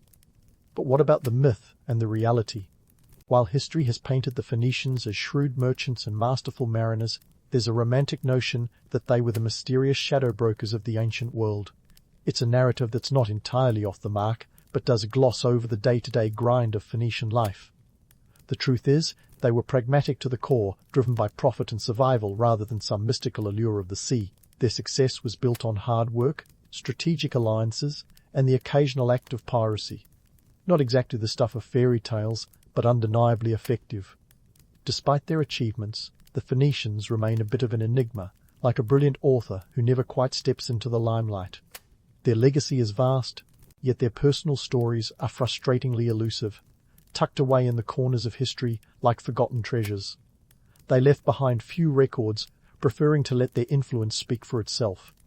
And speak it did, in the languages, trade practices, and cultural exchanges that shaped the ancient Mediterranean world. So, what can we learn from the Phoenicians today? In many ways, their story is a reminder of the cyclical nature of history. The same principles that guided their success, innovation, adaptability, and the power of networks are just as relevant in today's globalized world. The Phoenicians may not have had access to the internet, but they understood the importance of connectivity long before it became a buzzword. They were the original networkers, proving that the most successful empires are built not on might, but on the connections they forge and the cultures they embrace. As we close this chapter on the Phoenicians, it's worth reflecting on how their legacy continues to influence us. From the alphabet that forms the backbone of our written communication to the principles of trade that underpin our economies, their impact is undeniable. They were the architects of maritime commerce, the pioneers who dared to dream beyond the horizon, and the unsung heroes of history whose story, while often overshadowed, remains a testament to the enduring power of human ingenuity. In the end, the Phoenicians were more than just traders. They were visionaries who understood that the key to greatness lay not just in the treasures you could amass, but in the ideas you could exchange and the connections you could make. They were the original global citizens, and their legacy is a reminder that while the world may be vast and the seas unpredictable, the true journey lies not in the destination, but in the voyage itself. The Athenian sun peeks over the horizon, and you're already awake, because let's be honest, the ancient Greek notion of a comfy mattress leaves a lot to be desired. But as a healer in Athens, you're not just any early bird, you're the kind that gets the worm, the herbs, and maybe even a slice of philosophical discourse with your morning meal. You begin your day, like any responsible healer, with a splash of cold water. In a world where the concept of indoor plumbing is a distant dream, you rely on a trusty ceramic basin. Hygiene isn't just a priority, it's a survival tactic. You've read Hippocrates, or at least heard his stuff, and you know he'd wag a finger at you if you skipped this part. Next, it's time to dive into your herbal toolkit. You reach for sage and thyme, those aromatic wonders that grow so abundantly in the Greek hillsides. They're not just for flavoring your evening roast lamb, they're your frontline warriors against infection. Sage, with its antiseptic properties, is basically the ancient equivalent of a first aid kit. Thyme, on the other hand, is your go-to for coughs and colds. It's like ancient Greece's answer to Vicks Vapor Rub, minus the menthol scent and commercial jingle. As you chew on a piece of stale bread, a breakfast fit for someone who doesn't have time to ponder the culinary arts, you mentally prepare for a trip to the agora. This bustling marketplace is the lifeblood of Athens, the place where ideas, goods, and gossip trade hands faster than you can say, Socrates. You need to stock up on supplies, but let's not sugarcoat it. Sourcing ingredients is a headache. You're not just dealing with the unpredictability of harvests, you're battling the whims of the market. Prices can fluctuate faster than a charioteer at the Olympic Games. Last week, thyme cost 2 obols, now it's 3. Inflation, it seems, is as ancient as democracy itself. You squeeze through the throngs of people at the agora, dodging a philosopher or two. They're always ready for a debate when all you want is to buy herbs. The stalls are a sensory overload. Vendors shout about their wares, from olives to pottery, and the air is thick with the mingling scents of spices, sweat, and ambition. You haggle with a vendor over a handful of mint, which is prized for its digestive benefits. 2 obols, he insists, and you counter with 1. After some back and forth, you settle at 1.5, because even in ancient Greece, nobody wants to feel like they've overpaid. As you gather your herbs, you can't help but laugh at how modern people romanticize this aspect of your life. Sure, the idea of natural remedies sounds idyllic, but they forget the not-so-glamorous side, the constant challenge of finding fresh and potent ingredients, the economic juggling act of balancing your budget, and the occasional snake oil peddler promising miracle cures. The reality is that healing is a craft, not magic. And let's talk about those costs for a moment. An average day's wages for a labourer might be about 3 to 4 obols, so when a bundle of thyme costs nearly that much, you have to wonder how anyone can afford to heal at all. It's a delicate balance, maintaining health and wealth. Meanwhile, your mind drifts to the public baths, a luxury you can't afford today, but an excellent reminder of where some of your money could go if only you'd skip a few meals. Cleanliness is close to godliness, or so they say, particularly if the gods are watching. As you make your way back through the agora, your satchel heavier with herbs and lighter in coin, you can't help but reflect on the world around you. Athens is a city of contradictions, where gods mingle with men, and the pursuit of knowledge is as sacred as the temples that dot the skyline. But for now, you set aside the philosophical musings. You have patience to see, herbs to prepare, and a life to live. 1 obol and 1 herbal remedy at a time. Back at your clinic, the air is thick with a fragrance that's part herbal remedy, part hopeful desperation. You've got a busy day ahead, and let's be honest, there's no time to get philosophical about the nature of suffering. Though, in Athens, even pain could spark a lively debate. You set down your satchel, and out come the tools of your trade, each one a little marvel of ancient ingenuity. Meet your trusty bronze scalpel, sharp enough to do the job, but dull enough to make you think twice about the lack of antibiotics. Forget stainless steel. This is as good as it gets in 5th century BCE. Speaking of scalpels, did you know these little bronze beauties are part of a broader toolkit? You've also got forceps, hooks, and probes, all doing their best to answer life's oldest question, what's that doing there? These tools, simple yet effective, are your allies in a world where the concept of sterile is more theoretical than practical. And while you're not exactly performing open-heart surgery, these instruments help you navigate the uncharted territory of the human body. Anatomy, at this point, is a mix of educated guesses and trial and error, with a dash of divine inspiration. The ancient Greeks are just starting to move away from the idea that all ailments are caused by vengeful gods or bad humours. Your first patient arrives, clutching their belly like they've swallowed a philosopher's stone. More likely, it's just another case of indigestion, a common plight in a city where olives and wine are dietary staples. You reach for your mortar and pestle, ready to whip up a concoction that's part tradition, part hope.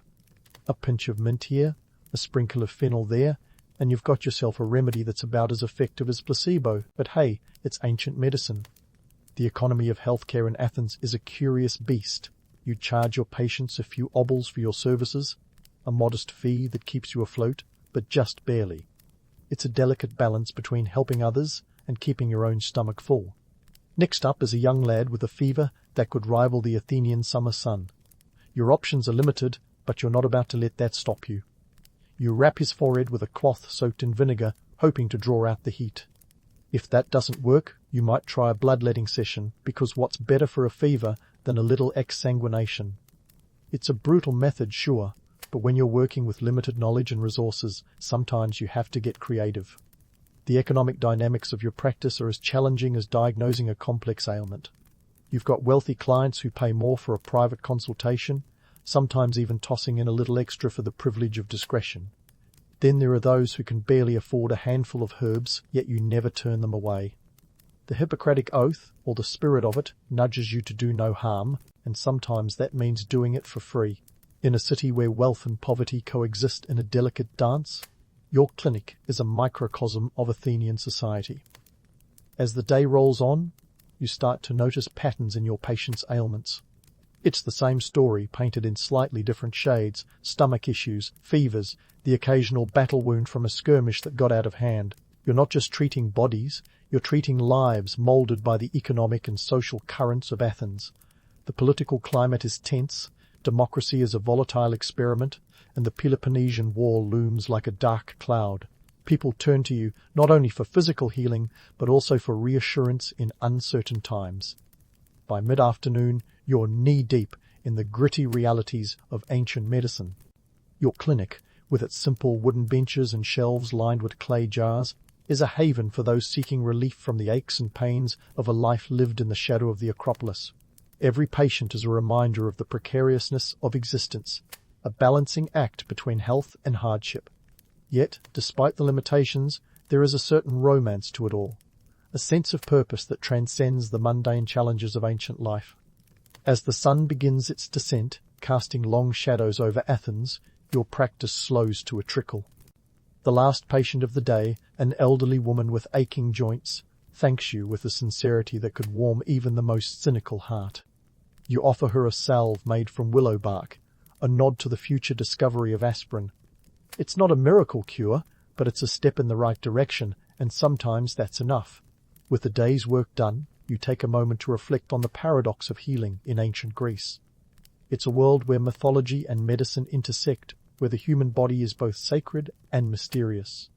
You gather your tools, each one a testament to human ingenuity and resilience, and prepare for the journey home. In the end, being a healer in Athens is as much about navigating the complexities of the human condition as it is about treating ailments. And as you lock up your clinic, you can't help but feel a sense of satisfaction, a small victory in the ongoing battle against the unknown. You lock up the clinic and step into the bustling streets of Athens, where the symphony of city life is your constant companion. Athenian society is a lot like one of those big, messy family reunions, loud, chaotic, but undeniably full of life. It's midday, and your stomach's growling like a Spartan warrior who missed breakfast. Athens at lunch is a tapestry of sights and smells. You can practically taste the olive oil in the air, which is a good thing because it's about to be the star of your meal. The city is a masterclass in organized chaos, with vendors peddling everything from figs to finely crafted pottery.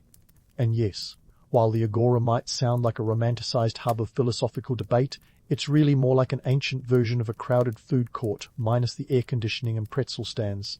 Now, let's talk about this so-called Mediterranean diet. Everyone loves to romanticize. Picture it, sun-kissed tomatoes, fresh fish caught from azure waters, and olives so flavorful they could make a grown man weep. Sounds dreamy, right? Except, here's the kicker, the everyday Athenian's diet was less Instagrammable and more, how do I not starve today? Olives, bread, and wine are staples, sure, but they're hardly the stuff of culinary legend when you're eating them for the umpteenth time. Throw in some goat cheese if you're lucky, and you've got yourself an ancient Greek charcuterie board. Hold the charcuterie. Let's bust another myth while we're at it. Fish, that icon of the Mediterranean plate, was more a luxury than the norm. If you were strolling through the agora looking for a nice sea bass, you'd better have a few drachmas to spare. For most Athenians, fish was more like a birthday treat than a daily staple. Instead, pulses and legumes were the uncelebrated heroes of the Athenian diet, sitting quietly at the corner of the table while everyone fawned over the olives. Lunch isn't just about food, though. It's a social affair, a chance to swap stories and maybe a little gossip. You find a spot in the shade and join a group of fellow Athenians gathered around a simple meal. As a healer, you're something of a local celebrity. People are always eager to share their ailments with you over a meal, hoping for free advice with their olives.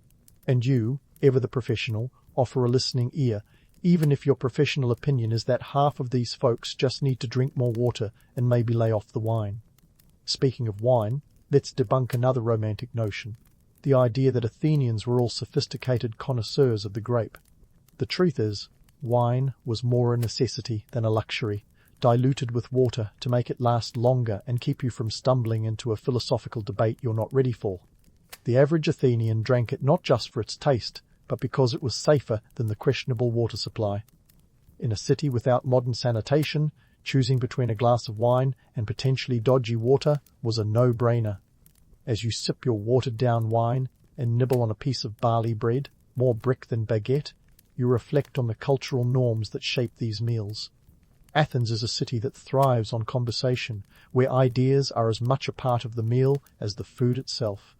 You're not just exchanging pleasantries, you're engaging in the time-honoured tradition of debate, where every meal is an opportunity to sharpen your wits as well as your hunger. The role of healers like you in the community is more than just administering remedies. You're a vital part of the social fabric, a bridge between the mystical world of ancient medicine and the everyday concerns of the people. Your presence at the lunch table is a reminder of the interconnectedness of health, society, and even politics. Whether you're discussing the latest political maneuverings or the best way to treat a stubborn cough, you're part of a dialogue that has been shaping Athens for generations. And while the modern world might like to imagine ancient Greece as a land of idyllic feasts and endless philosophical banter, the reality is a bit more grounded. Life here is a balancing act between the gods and the grind, where meals are simple but meaningful. A time to connect, reflect, and maybe, just maybe, find a little joy in the everyday. As the conversation drifts from politics to the latest antics of local philosophers, you finish your meal, grateful for the brief respite. It's time to return to the realities of your practice, where the next patient is already waiting with a fresh set of ailments and an old set of anxieties. But for now, you savour the moment, a small slice of life in a city that never stops moving, never stops questioning, and never stops eating, even if it is just olives and a prayer. With your meal finished and the taste of diluted wine lingering like a half-remembered promise, you head back to your clinic, the heart of your practice and the hub of ancient Greek medical woes. The streets of Athens, as always, are teeming with life and the occasional goat, because who doesn't love a little livestock traffic? Your mind is already shifting gears from lunch conversations to the more pressing matters of the human condition. Today's docket includes a variety of ailments, each one a testament to the unpredictable dance of life and injury in this bustling city. First up, you're dealing with the aftermath of Athens' favourite pastime, athletic competitions. Yes, these events aren't just about oiled-up men showing off their discus skills. They're a veritable buffet of bruises and broken bones. Your patient, a young athlete who looks like he could wrestle a minotaur, limps in with a twisted ankle, courtesy of an overly enthusiastic sprint. You examine his injury, your fingers deftly probing for signs of a sprain versus a fracture. Lucky for him, it's the former, and you reach for your linen bandages, a healer's version of duct tape. Ah, but here's where the rubber meets the road. You have to balance the traditional with the emerging. While some folks still swear by a good old-fashioned prayer to Asclepius, the god of medicine, you've been dabbling in newer methods, inspired by none other than Hippocrates himself. The man's like the Beyoncé of ancient medicine, setting trends and challenging norms. You wrap the athlete's ankle in a poultice of crushed comfrey, a plant known for its bone-healing properties, while silently thanking Hippocrates for reminding everyone that divine intervention isn't the only path to recovery. Now, let's not pretend Hippocrates has it all figured out. His ideas are revolutionary, sure, but also a bit like that new gadget everyone's raving about, promising but not without its quirks. His humoral theory, which suggests balancing bodily fluids, is all the rage, even if it means occasionally bleeding your patients like they're auditioning for a vampire flick. You've adopted some of his methods with a healthy dose of skepticism, because, in this line of work, a little doubt goes a long way. Next on your agenda is a more complex case, requiring you to roll up your sleeves, literally, and get your hands dirty. Your patient is a soldier, fresh from a skirmish with a gash that's a bit too close to an artery for comfort. This isn't your garden variety scrape, it's a battle wound that demands attention and a steady hand. You take a deep breath, reminding yourself that this isn't your first rodeo or hoplite brawl, as it were. Bronze scalpel in hand, you channel your inner artisan. The Greeks, after all, love a good metaphor, and what's more poetic than comparing surgery to sculpting? You clean the wound with wine, because when life gives you grapes, you make antiseptic. Your fingers work quickly, stitching up the gash with thread made from animal sinew, a detail that's as gritty as it is crucial. It's a high-stakes game, and the clock is ticking faster than Hermes on delivery duty. But let's talk politics, because in Athens, nothing exists in a vacuum, especially not your practice. The city's political climate is a brew of democracy, ambition, and the occasional coup d'etat. As a healer, you're not immune to these forces. Prominent figures, from politicians to philosophers, have a say in everything, including the medical landscape. Your clinic, though small, is a microcosm of Athenian society, where the whims of those in power can ripple down to affect even your humble practice. Take the influence of prominent patients like Pericles, an Athenian statesman whose mere presence could make your practice the talk of the town. When people see someone like him trusting you with their health, it's a PR boost that's as good as gold. But it's also a double-edged sword. The expectations are higher, and the stakes are, quite literally, life and death. You've got to navigate these waters carefully, balancing the needs of the elite with those of the average citizen, all while keeping one eye on the ever-shifting political tides. And then there's the social pressure. The Athenians are a skeptical bunch, always questioning, always debating. It's what makes this city great, but it also means that every decision you make is under scrutiny. You've been called a miracle worker and a charlatan in the same breath, depending on which way the political winds are blowing. It's a tough gig, but someone's got to do it.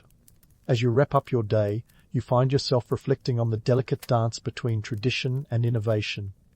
The world of medicine is a tapestry of old beliefs and new ideas, each thread woven into the fabric of society. You're not just a healer, you're a participant in a grand experiment, a witness to the evolution of thought and practice. With the sun dipping below the horizon, casting long shadows over the city, you pack up your tools, each one a testament to human ingenuity and the relentless pursuit of knowledge. The streets of Athens are quieter now, the chaos of the day giving way to the gentle hum of evening. As you walk home, you can't help but feel a sense of pride in your work, a small, vital part of the larger Athenian story. And so, you continue your journey, one patient, one remedy, one conversation at a time, knowing that while the challenges are many, the rewards are great. You're part of a legacy that stretches back through the ages, a healer in a city that never stands still, always reaching for the next idea, the next innovation, the next cure. The story isn't over yet, and neither is your role in it. The city may sleep, but the healer's work is never done. As the city of Athens settles into the velvet embrace of dusk, you find yourself contemplating the bigger picture of your work. What does it all mean, being a healer in an age where philosophy is as common as a cold, and ethics are debated over diluted wine? In a world where Plato's ideal forms clash with the gritty reality of Athenian streets, your role isn't just about mixing herbs and muttering prayers to Asclepius. No, it's about navigating the murky waters of health and morality, all while dodging the metaphorical and sometimes literal, arrows of criticism. Let's tackle the philosophical debates head-on, shall we? The Greeks are nothing if not fond of a good argument, and when it comes to health and ethics, they're practically salivating for a symposium. Take the ever-looming figure of Hippocrates, the so-called father of medicine. The man's a bit of a rock star in medical circles, and not just because he's got a catchy oath named after him. Hippocrates pushes the idea that disease isn't a divine punishment, but rather a natural phenomenon. A radical notion that demystifies illness and puts a bit of power back into human hands. It's like telling the gods, thanks, but we've got this one. But here's the kicker. Hippocrates and his disciples aren't just about healing, they're about ethics too. The Hippocratic Oath, that ancient promise to do no harm, is more than just words. It's a moral contract, a promise to prioritize the patient's well-being over all else. Sure, it sounds noble, but it's not without its complexities. After all, who decides what harm really is? Is it the scalpel that cuts, or the neglect that lets disease fester? These are the questions that keep you up at night, staring at the stars while the city sleeps. And let's not forget the economic side of things. Healing isn't just a calling, it's a business, and in Athens, where the economy is as volatile as an unwatered fig tree, you've got to be both a healer and a hustler. The tension between providing care and making a living is real, and it's as ancient as the Parthenon itself. You charge fees that are as reasonable as you can make them, but there's always the nagging thought, how do you maintain integrity when your own survival is at stake? It's a balancing act worthy of an Olympic gymnast. Now, touching on the legacy of these ancient practices, you can't help but marvel at how far-reaching their influence has been. The Greeks, with their penchant for categorization and observation, laid the groundwork for what we now call evidence-based medicine. They were the early adopters of clinical observation, meticulously noting symptoms and outcomes. Fast forward a couple of millennia, and you'll find echoes of these methods in modern hospitals, where data is king and patient records are the new papyrus scrolls. But let's bust a few myths while we're here. The image of the Greek healer as a wise sage with a cure for every ailment is as exaggerated as a Spartan's ego. The truth is, medicine was as much about trial and error as it was about knowledge. For every successful treatment, there were countless failures, each one the painful reminder of the limits of human understanding. Today's modern medicine, with all its gadgets and gizmos, owes a debt to these early pioneers. But let's not romanticize their struggles. They were winging it, just like we sometimes do, albeit with fewer resources and more gods to appease. And speaking of gods, let's address the spiritual side of healing. The Greeks, ever the pragmatists, didn't entirely ditch the divine. Temples dedicated to Asclepius were scattered across the landscape, serving as ancient hospitals where patients sought both spiritual and physical healing. These sanctuaries offered a blend of faith and medicine, acknowledging that sometimes belief is as potent as any herb. It's a legacy that persists today in holistic approaches to health, where mind, body, and spirit are seen as interconnected facets of well-being. As the moon casts its silvery glow over Athens, you reflect on what a day in the life of an ancient healer can teach us about modern healthcare. It's a lesson in humility, really, a reminder that despite all our advances, medicine is still as much art as science. The human body is a complex machine, full of mysteries that even the most advanced technologies can't fully unravel. But here's the silver lining. The pursuit of knowledge, the drive to understand and heal, is a timeless endeavor, one that connects us to the ancients in ways that are both profound and humbling. And there you have it, a day in the life of a healer in ancient Athens, where every patient, every remedy, and every philosophical debate is a thread in the rich tapestry of history. It's a world where the pursuit of health is intertwined with the pursuit of truth, where the legacies of the past continue to shape the realities of the present. So next time you pop a pill or consult doctor, Google, spare a thought for those early healers who paved the way, armed with nothing more than herbs, hope, and a healthy dose of skepticism. As you finally tuck in for the night, lying on that less-than-perfect mattress, you're reminded that the journey of healing, whether in ancient Athens or the modern world, is one of constant learning. It's about asking questions, challenging assumptions, and never forgetting that behind every remedy is a human story waiting to be heard. And as you drift off to sleep, lulled by the distant sounds of the city that never quite sleeps, you know that tomorrow is another day, another chance to heal, to learn, and to make a difference in this grand, chaotic, beautiful world we call home. If you've ever wondered how a mild-mannered kid from Porbandar, India, transformed into one of the most iconic figures in history, then let's dive into the early chapters of Mohandas Karamchand Gandhi's life. Here's a story that doesn't begin with a thunderous drum roll, but rather a sheepish boy who was afraid of the dark. Yet Gandhi, the future Mahatma, was petrified of the night. His nurse apparently had to sleep next to him to scare away the monsters lurking in his imagination. Not exactly the fierce leader you'd expect, right? Born on October 2nd, 1869, in a quaint coastal town, Gandhi wasn't the child prodigy you might imagine. He was more of an average Joe who stumbled through school with a mix of diligence and mediocrity. His academic report card wouldn't exactly be slapped on the fridge with a gold star. But the seeds of his later determination were there, buried under a mountain of self-doubt and adolescent awkwardness. Fast forward to 1888, and we find young Mohandas setting sail for London to study law. His mother's condition for this adventure? Swear an oath to avoid three great evils: meat, women, and wine. Quite the trifecta, and a tall order for a young man stepping into the bustling heart of the British Empire. London wasn't exactly a city that whispered restraint. Nevertheless, Gandhi took the pledge, though not without his fair share of internal wrestling. In London, Gandhi's attempts to morph into an English gentleman were nothing short of a comedic series of errors. Picture this: a young Indian lad, draped in a freshly tailored suit, trying to master the art of European dining etiquette. If you've ever struggled with a dozen utensils at a formal dinner, Gandhi's attempts were right there with you. He even joined a club, the Vegetarian Society, where he met people who shared his dietary struggles. Not quite the raucous fraternity parties one might expect from a young man's university days, but it was here that Gandhi started to scribble his thoughts on diet and health, laying the groundwork for his lifelong commitment to vegetarianism. But let's bust a myth. Gandhi wasn't some ascetic from the get-go. The man loved his fashion, and he spent a small fortune, relatively speaking, on his wardrobe. We're talking about a guy who was known to frequent Savile Row, the mecca of bespoke tailoring. This wasn't just a whim either.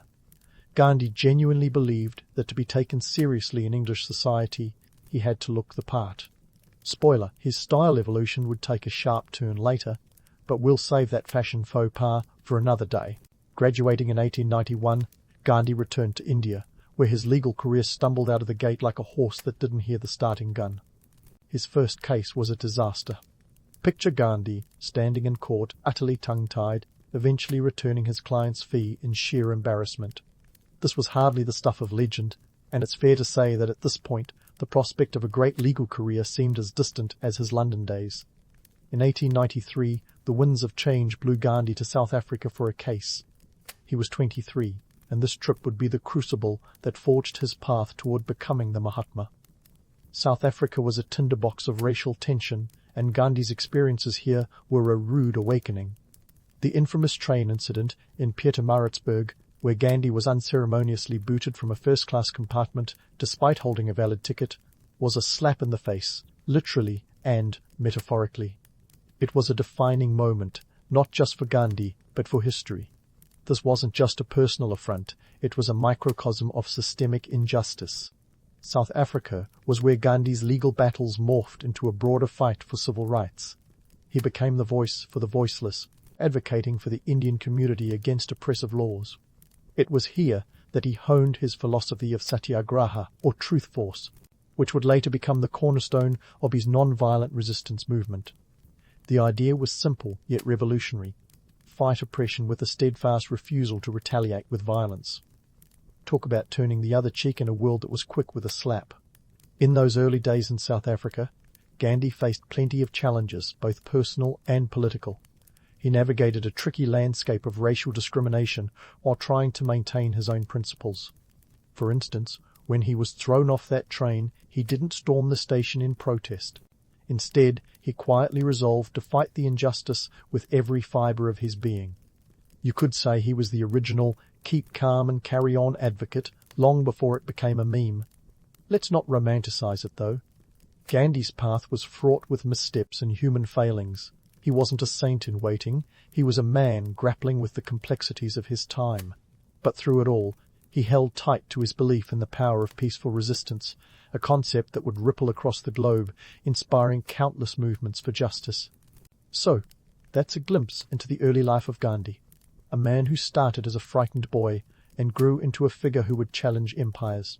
He wasn't born a Mahatma, he became one through a journey peppered with humor, humility, and a fair share of sartorial misadventures. Keep that in mind the next time you fumble with a fork at a fancy dinner. Gandhi did the same, and look where he ended up. As Gandhi packed his bags and waved goodbye to the dusty streets of South Africa, he was heading back to India with more than just a suitcase full of ideas. By 1915, this once tongue-tied lawyer had transformed into a charismatic leader with a blueprint for non-violent resistance. His homecoming wasn't greeted with ticker-tape parades, but rather a nation simmering with discontent under British rule. India was a patchwork quilt of tensions, and Gandhi was about to try his hand at sewing it together with threads of peace. India in the early 20th century was no picnic. The British Raj had its grip tight on the subcontinent, squeezing out resources like a miser with a lemon. Economic disparity was the name of the game, and the rules were written in London. Enter Gandhi, a man with a wardrobe that had shifted from Savile Row suits to the humble dhoti. Talk about a fashion statement. Trading in bespoke tailoring for homespun cloth was Gandhi's way of thumbing his nose at British textiles, and it was as much about politics as it was about pants. Gandhi's first big move on Indian soil was to tour the country, not unlike a rock band doing a pre-album launch tour, except there were no pyrotechnics, just plenty of dust and heat. He wanted to understand the people he was aiming to lead. And boy did he get an earful. From the Punjab to Bengal, Gandhi listened to tales of woe, injustice, and exploitation. These stories would soon fuel his campaigns, but let's not pretend he had all the answers. Uniting India's diverse population, with its myriad languages, religions, and cultures, was like herding cats through a minefield. Now, onto the infamous Salt March of 1930, a protest that turned saline crystals into symbols of defiance. The British had imposed a salt tax, essentially charging Indians for the privilege of seasoning their food. Gandhi saw this as low-hanging fruit for civil disobedience, a simple commodity with a hefty political punch. So, on March 12, 1930, Gandhi set out on a 24-day, 240-mile trek from Sabarmati Ashram to the coastal village of Dundee, with thousands trailing behind him like an ever-growing conga line of rebellion. The Salt March was a masterclass in optics. Here was Gandhi, a man of diminutive stature, taking on an empire with nothing but a walking stick and a posse of peaceful protesters. When he reached the Arabian Sea and scooped up a handful of salty sand, it was a moment that resonated far beyond the shores of India. The act was symbolic, sure, but it was also a direct challenge to British authority. It was like telling the empire, "Thanks, but we'll make our own salt from now on." This wasn't just a march, it was a statement, and while it didn't immediately end British rule, it did galvanize Indian society and draw international attention to the cause. But let's debunk the myth of Gandhi as a one-man show. The man was no solo crusader. He was the face of a movement that thrived on collective action. Behind the scenes, the Indian National Congress and countless local leaders were orchestrating protests and strikes, turning civil disobedience into a finely tuned orchestra of defiance. Gandhi's genius lay not in single-handedly dismantling the British Empire, but in inspiring a nation to believe they could do it together. Gandhi's simplicity, often romanticized, was also a complex performance. Sure, he spun his own cloth, but he was no hermit living off the grid. He maintained a network of global contacts and wielded the media like a maestro. His image, both literal and metaphorical, was carefully curated. He was a man of contradictions, leading a life that was both austere and strategically public. The dhoti-clad saint was as much a political operator as he was a spiritual leader. Yet, Gandhi's attempts at uniting India weren't always a rousing success. He struggled to bridge the chasms between Hindus and Muslims, and his vision of a unified India often hit roadblocks. The communal tensions were as stubborn as a mule, and Gandhi sometimes found himself caught between idealism and the harsh reality of political compromise. He wasn't a miracle worker, and despite his efforts, the partition of India in 1947 would eventually underscore these divisions. The political landscape was a tangled mess, with economic realities adding layers of complexity. British economic policies had left India's agriculture in tatters, with famines lurking like uninvited guests at a wedding. Gandhi's vision of Swaraj, or self-rule, wasn't just about political freedom, it was about economic self-sufficiency. He advocated for the revival of village industries, believing that the path to independence was paved with self-reliance. It was a noble idea, though not without its critics. Some saw it as quaint, even naive, in an era racing toward industrialization. Through it all, Gandhi remained a polarizing figure, adored by many, but also criticized by those who saw him as too conservative or too radical. His methods were questioned, his motives dissected, and his failures, because, yes, he had those too, were scrutinized. Yet, the Mahatma's legacy is not one of perfection. It's a testament to the power of flawed, determined individuals to inspire change. So, as Gandhi navigated the turbulent waters of Indian politics, he did so with a mix of humility, humour, and calculated defiance. He was a man who understood the art of the possible and dared to push its limits. His story is not one of a saintly figure descending from the heavens, but of a human being who dared to challenge the status quo with nothing more than the truth as his weapon. And while he didn't see all his dreams realized, he left a blueprint for peaceful resistance that continues to resonate in struggles for justice around the world. Stay tuned, because the saga of Gandhi is far from over. As Gandhi navigated the turbulent waters of Indian politics, he seemed to dance to a rhythm only he could hear, blending humility, humour, and a defiance sharper than a freshly honed scythe.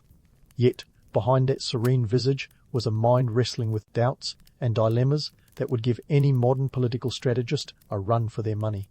By the 1930s, Gandhi was the poster child for non-violent resistance, yet the man himself was embroiled in internal skirmishes as complex as a Rubik's Cube. Let's talk about those head-scratching interactions with fellow political leaders. The Indian National Congress, a vibrant mosaic of ideologies, was no monolithic entity. It was a bit like a family reunion where everyone smiles for the group photo but secretly plots their escape routes. Gandhi, with his unyielding adherence to non-violence, often found himself at odds with more militant members who viewed his methods as quaint, if not infuriatingly passive. Leaders like Subhash Chandra Bose, who would later align with Axis powers, saw the fight for independence as a call to arms, not a call to sit-ins. Gandhi's leadership style was akin to herding cats, each with its own agenda and claws outstretched. The Indian National Congress had its share of heavy hitters, from Jawaharlal Nehru with his socialist leanings to Vallabhbhai Patel's pragmatic conservatism. Navigating these waters required more than just a saintly persona, it demanded political astuteness and a touch of Machiavellian flair. And Gandhi, for all his simplicity, was no stranger to the art of persuasion. But let's not sugarcoat it. Gandhi's strategies often led to internal friction. His insistence on non-violence and truth as the pillars of protest was both his strength and his Achilles' heel. Take the Quit India movement of 1942, launched during World War II. With Britain embroiled in a global conflict, Gandhi called for immediate independence, uttering the now famous phrase, "do or die." While his call was impassioned, the British response was swift and severe, arresting Gandhi and other leaders. The movement, though pivotal, was less a coordinated effort and more a spontaneous eruption, leading to widespread chaos and suppression. The British didn't just quell the uprising, they slacked it down with the force of a sledgehammer, imprisoning over 100,000 people. The war years were a crucible for Gandhi's philosophy, testing it with the harsh realities of geopolitics. The British, embroiled in a fight for survival against the Axis powers, were in no mood for negotiation. Churchill, in particular, famously had little patience for Gandhi, reportedly referring to him as a naked fakir. Amidst this global turmoil, Gandhi's stance of non-cooperation with the war effort was divisive, even within his own ranks. Nehru, ever the internationalist, saw the fight against fascism as a moral imperative, while Gandhi viewed it through the lens of anti-colonial struggle. This ideological tug-of-war highlighted the rifts within the Congress and underscored the complexity of Gandhi's leadership. Now, here's a juicy tidbit that often gets glossed over. Gandhi's personal life was a labyrinth of contradictions. He lived simply, yes, but his ashram wasn't exactly a hermit's cave. It was a bustling hub of political activity, with a daily influx of visitors seeking counsel like a 24/7 TED Talk with a lot more walking. Gandhi's personal life was no less complex. He was a man of strict principles, yet he subjected himself to peculiar experiments, testing his vow of celibacy in ways that raised more than a few eyebrows. The man was a master of spin, both figuratively and literally, with his spinning wheel becoming a symbol of self-reliance. Gandhi's approach to economics was as unorthodox as his lifestyle. He championed the revival of village industries, a vision that clashed with the industrialization wave sweeping the globe. Picture it. While the world was gearing up for mass production, Gandhi was advocating for handcrafted goods, believing that economic independence started at home, quite literally. Critics saw his economic model as archaic, yet it was rooted in a deep understanding of India's rural backbone, a segment often ignored by urban-centric policies. His ideas, though not universally embraced, sparked debates that reverberated beyond India, influencing thinkers like E. F. Schumacher in his seminal work, Small is Beautiful. But Gandhi's commitment to non-violence came at a steep price. His strategy of civil disobedience, while powerful, demanded immense sacrifice from its participants. The moral high ground was a lonely place, often accompanied by brutal crackdowns from colonial authorities. The cost was measured not just in arrests and beatings, but in the grinding endurance required to maintain non-violent discipline in the face of provocation. Imagine standing in a line of protesters, fists clenched in pockets instead of raised, while facing armed soldiers. It was an act of courage that required more than resolve. It required an almost superhuman restraint. Gandhi's internal struggles were mirrored by the political landscape, where the push for independence was tangled in a web of communal tensions. The Hindu-Muslim divide was a chasm that Gandhi desperately tried to bridge, often with little success. His efforts to promote unity sometimes fell flat, as religious sentiments overshadowed nationalist fervour. Gandhi's vision of a pluralistic India was challenged by leaders like Muhammad Ali Jinnah, who advocated for a separate Muslim state, an idea that would eventually lead to the partition of 1947. Gandhi's dream of a united India was dashed against the rocks of political reality, leaving scars that would linger long after independence was achieved. In the end, Gandhi's journey was a testament to the complexity of change. He was a man who embraced contradictions, a leader whose personal struggles mirrored the political battles he waged. His path was neither straight nor smooth, but rather a winding road marked by triumphs and failures. Through it all, Gandhi remained an enigma, a man who wielded simplicity as a weapon against oppression and whose legacy continues to inspire and provoke debate. So, as the story of Gandhi unfolds, it's clear that his life was more than a series of peaceful protests. It was a saga of internal conflicts and external pressures, of personal ideals clashing with political realities. Gandhi's influence extended far beyond his lifetime, leaving a blueprint for non-violent resistance that would echo through history. But we're not done yet. There's more to uncover about this icon, and the next chapter promises to reveal even more about the complexities of his life and the world he sought to change. Stay tuned, because Gandhi's story is far from over. As the sun set on the British Empire's dominion over India, the landscape was a chaotic tapestry of political intrigue and social upheaval, with Gandhi right in the thick of it. The Quit India movement of 1942 was Gandhi's grand finale, a final, defiant push to eject the British overlords from Indian soil. But let's not romanticize the scene with rose-tinted glasses. It was more like a chaotic game of musical chairs, with Gandhi's non-violent mantra facing off against the harsh realities of wartime desperation. The Quit India movement was a bold move, launched on August 8, 1942, when Gandhi and the Indian National Congress called for an immediate end to British rule. The Quit India slogan wasn't just catchy, it was a rallying cry that resonated across the subcontinent. But here's the kicker. The British response was as subtle as a sledgehammer. Within 24 hours of the resolution, Gandhi and most of the Congress leadership were tossed into the slammer faster than you can say civil disobedience. The British weren't just playing hardball, they were playing with a wrecking ball, imprisoning over 60,000 Indians in the first few weeks alone. The movement was a spontaneous combustion of protests and strikes, spreading like wildfire across the nation. Yet, this was no orderly march of placards and slogans. It was a cacophony of voices, some peaceful, others not so much. With the Congress leaders behind bars, The movement lacked centralized direction, leading to eruptions of violence and sabotage, a reality that history often glosses over in favor of a neat narrative of peaceful resistance. In this boiling cauldron, Gandhi's vision of non-violence was tested to its limits. While he languished in Aga Khan Palace in Pune, his health deteriorating, the movement outside morphed into something he barely recognized.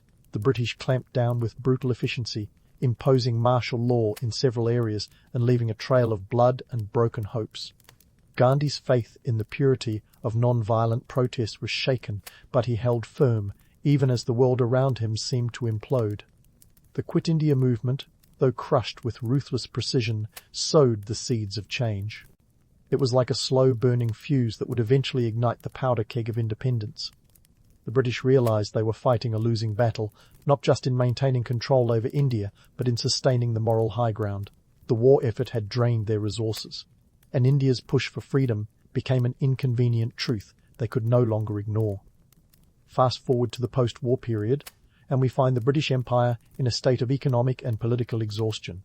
The Labour government, under Clement Attlee, facing mounting pressure, decided the sun had finally set on their imperial ambitions in India. But here's where the tale takes a darker turn. The road to independence was littered with more than just political negotiations. The spectre of partition loomed large, casting a shadow over Gandhi's dream of a unified India. The negotiations were a diplomatic dance, with Gandhi, Nehru and Jinnah as the principal performers. The British, eager to exit gracefully, were caught in a tug-of-war between the Congress and the Muslim League. Gandhi, ever the idealist, was vehemently opposed to partition, viewing it as a betrayal of India's pluralistic fabric. But Jinnah, representing the Muslim League, was steadfast in his demand for a separate Muslim state. The political landscape was a minefield, with each step threatening to explode into sectarian violence.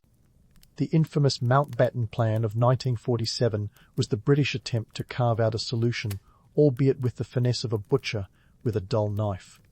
It proposed the partition of India into two dominions, India and Pakistan. This wasn't just a redrawing of borders, it was a seismic shift that would uproot millions. The plan was accepted by Congress and the League, but not by Gandhi, who saw it as a personal and political defeat. His vision of a harmonious India was shattered, and the dream of unity slipped through his fingers like sand. As the ink dried on the partition documents, the subcontinent was thrust into chaos. The partition triggered one of the largest human migrations in history, with an estimated 15 million people displaced. Hindus and Sikhs fled from what would become Pakistan, while Muslims headed towards the new borders of their promised land. It was a mass exodus marred by violence, with communal tensions erupting into deadly riots. The human cost was staggering, with estimates of up to 1 million lives lost in the ensuing bloodbath. Families were torn apart, villages were razed, and the land ran red with the blood of sectarian hatred. Gandhi, deeply pained by the violence, embarked on a mission of peace, travelling to the riot-torn regions in a bid to stem the tide of hatred. But he was just one man, and the forces of history were beyond even his considerable influence. The tragedy of partition was not just a political failure, it was a humanitarian catastrophe that left scars on the Indian psyche. In the midst of this turmoil, Gandhi's role was both pivotal and paradoxical. He was the architect of India's non-violent struggle for freedom, yet he found himself powerless to prevent the violence that accompanied its birth. His philosophy of non-violence, so effective against the British, faltered in the face of fratricidal fury. Gandhi's vision had always been one of unity and reconciliation, but the grim reality of partition was a testament to the limits of idealism in the brutal arena of realpolitik. Yet, even as India and Pakistan emerged from the ashes of empire, Gandhi remained a symbol of hope and resistance. His life was a testament to the power of the individual to challenge systemic injustice, even as his final years were overshadowed by the disintegration of his dreams. The Mahatma's legacy was not one of unblemished triumph, but of enduring struggle, a reminder that the path to justice is fraught with setbacks and sacrifices. As we draw closer to the conclusion of Gandhi's story, it's clear that his journey was more than a simple tale of liberation. It was a complex saga of ideals and realities, of human frailties and steadfast courage. Gandhi's life was a mirror, reflecting the contradictions of his time, a period of great upheaval and transformation. And while he didn't live to see the peaceful world he envisioned, his legacy endures, inspiring countless movements for justice and equality around the globe. So, as we stand at the crossroads of history, with Gandhi's shadow looming large, let's not forget the lessons of his life. His story is far from over, and in the final chapter, we'll delve deeper into the legacy he left behind. A legacy that continues to challenge and inspire us to this day. Stay tuned, because the echoes of Gandhi's voice still resonate in our world, urging us to confront the injustices of our time with courage, compassion, and an unwavering commitment to truth. Gandhi's story, like a classic ballad, echoes with notes of triumph and tragedy, love and loss. Yet, as the curtain fell on British India, a new phase of his journey unfolded, a period marked by profound introspection and an unsettling conclusion. The year was 1948, and while India had shed its colonial chains, the scars of partition still bled into everyday life. Communal tensions simmered like an unquenched fire, with Gandhi caught in the crucible of his own ideals. On the fateful day of January 30th, 1948, Gandhi attended a prayer meeting in New Delhi. It was a routine affair, one of those moments that seemed unremarkable until it wasn't. As he made his way through the crowd, a man approached him with a revolver hidden beneath the folds of his clothing. 3 shots rang out, each one a punctuation mark on the life of the legend. Gandhi collapsed, his final words. "Hey Ram," whispered into the ether. Nathuram Godse, a Hindu nationalist, pulled the trigger, a stark reminder that even the most revered figures are not immune to the deadly dance of political fanaticism. News of Gandhi's assassination spread like wildfire, sending shockwaves across the globe. The Mahatma, a beacon of non-violence, had fallen victim to the very violence he abhorred. India plunged into mourning, with millions flooding the streets to pay their respects. His funeral procession was a sea of humanity, a testament to his enduring influence. Yet, beneath the sorrow lay a bitter irony, the apostle of peace, slain in a world that had yet to embrace his message. In the aftermath, India grappled with the loss. The nation was like a ship adrift without its captain, navigating treacherous waters of post-independence identity. Gandhi's death was not just a blow to the soul of India, it was a catalyst for reflection.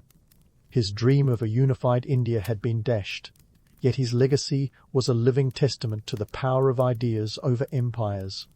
Jawaharlal Nehru, India's Prime Minister, addressed the nation, declaring Gandhi's death as a light gone out, yet urging the people to carry that light forward.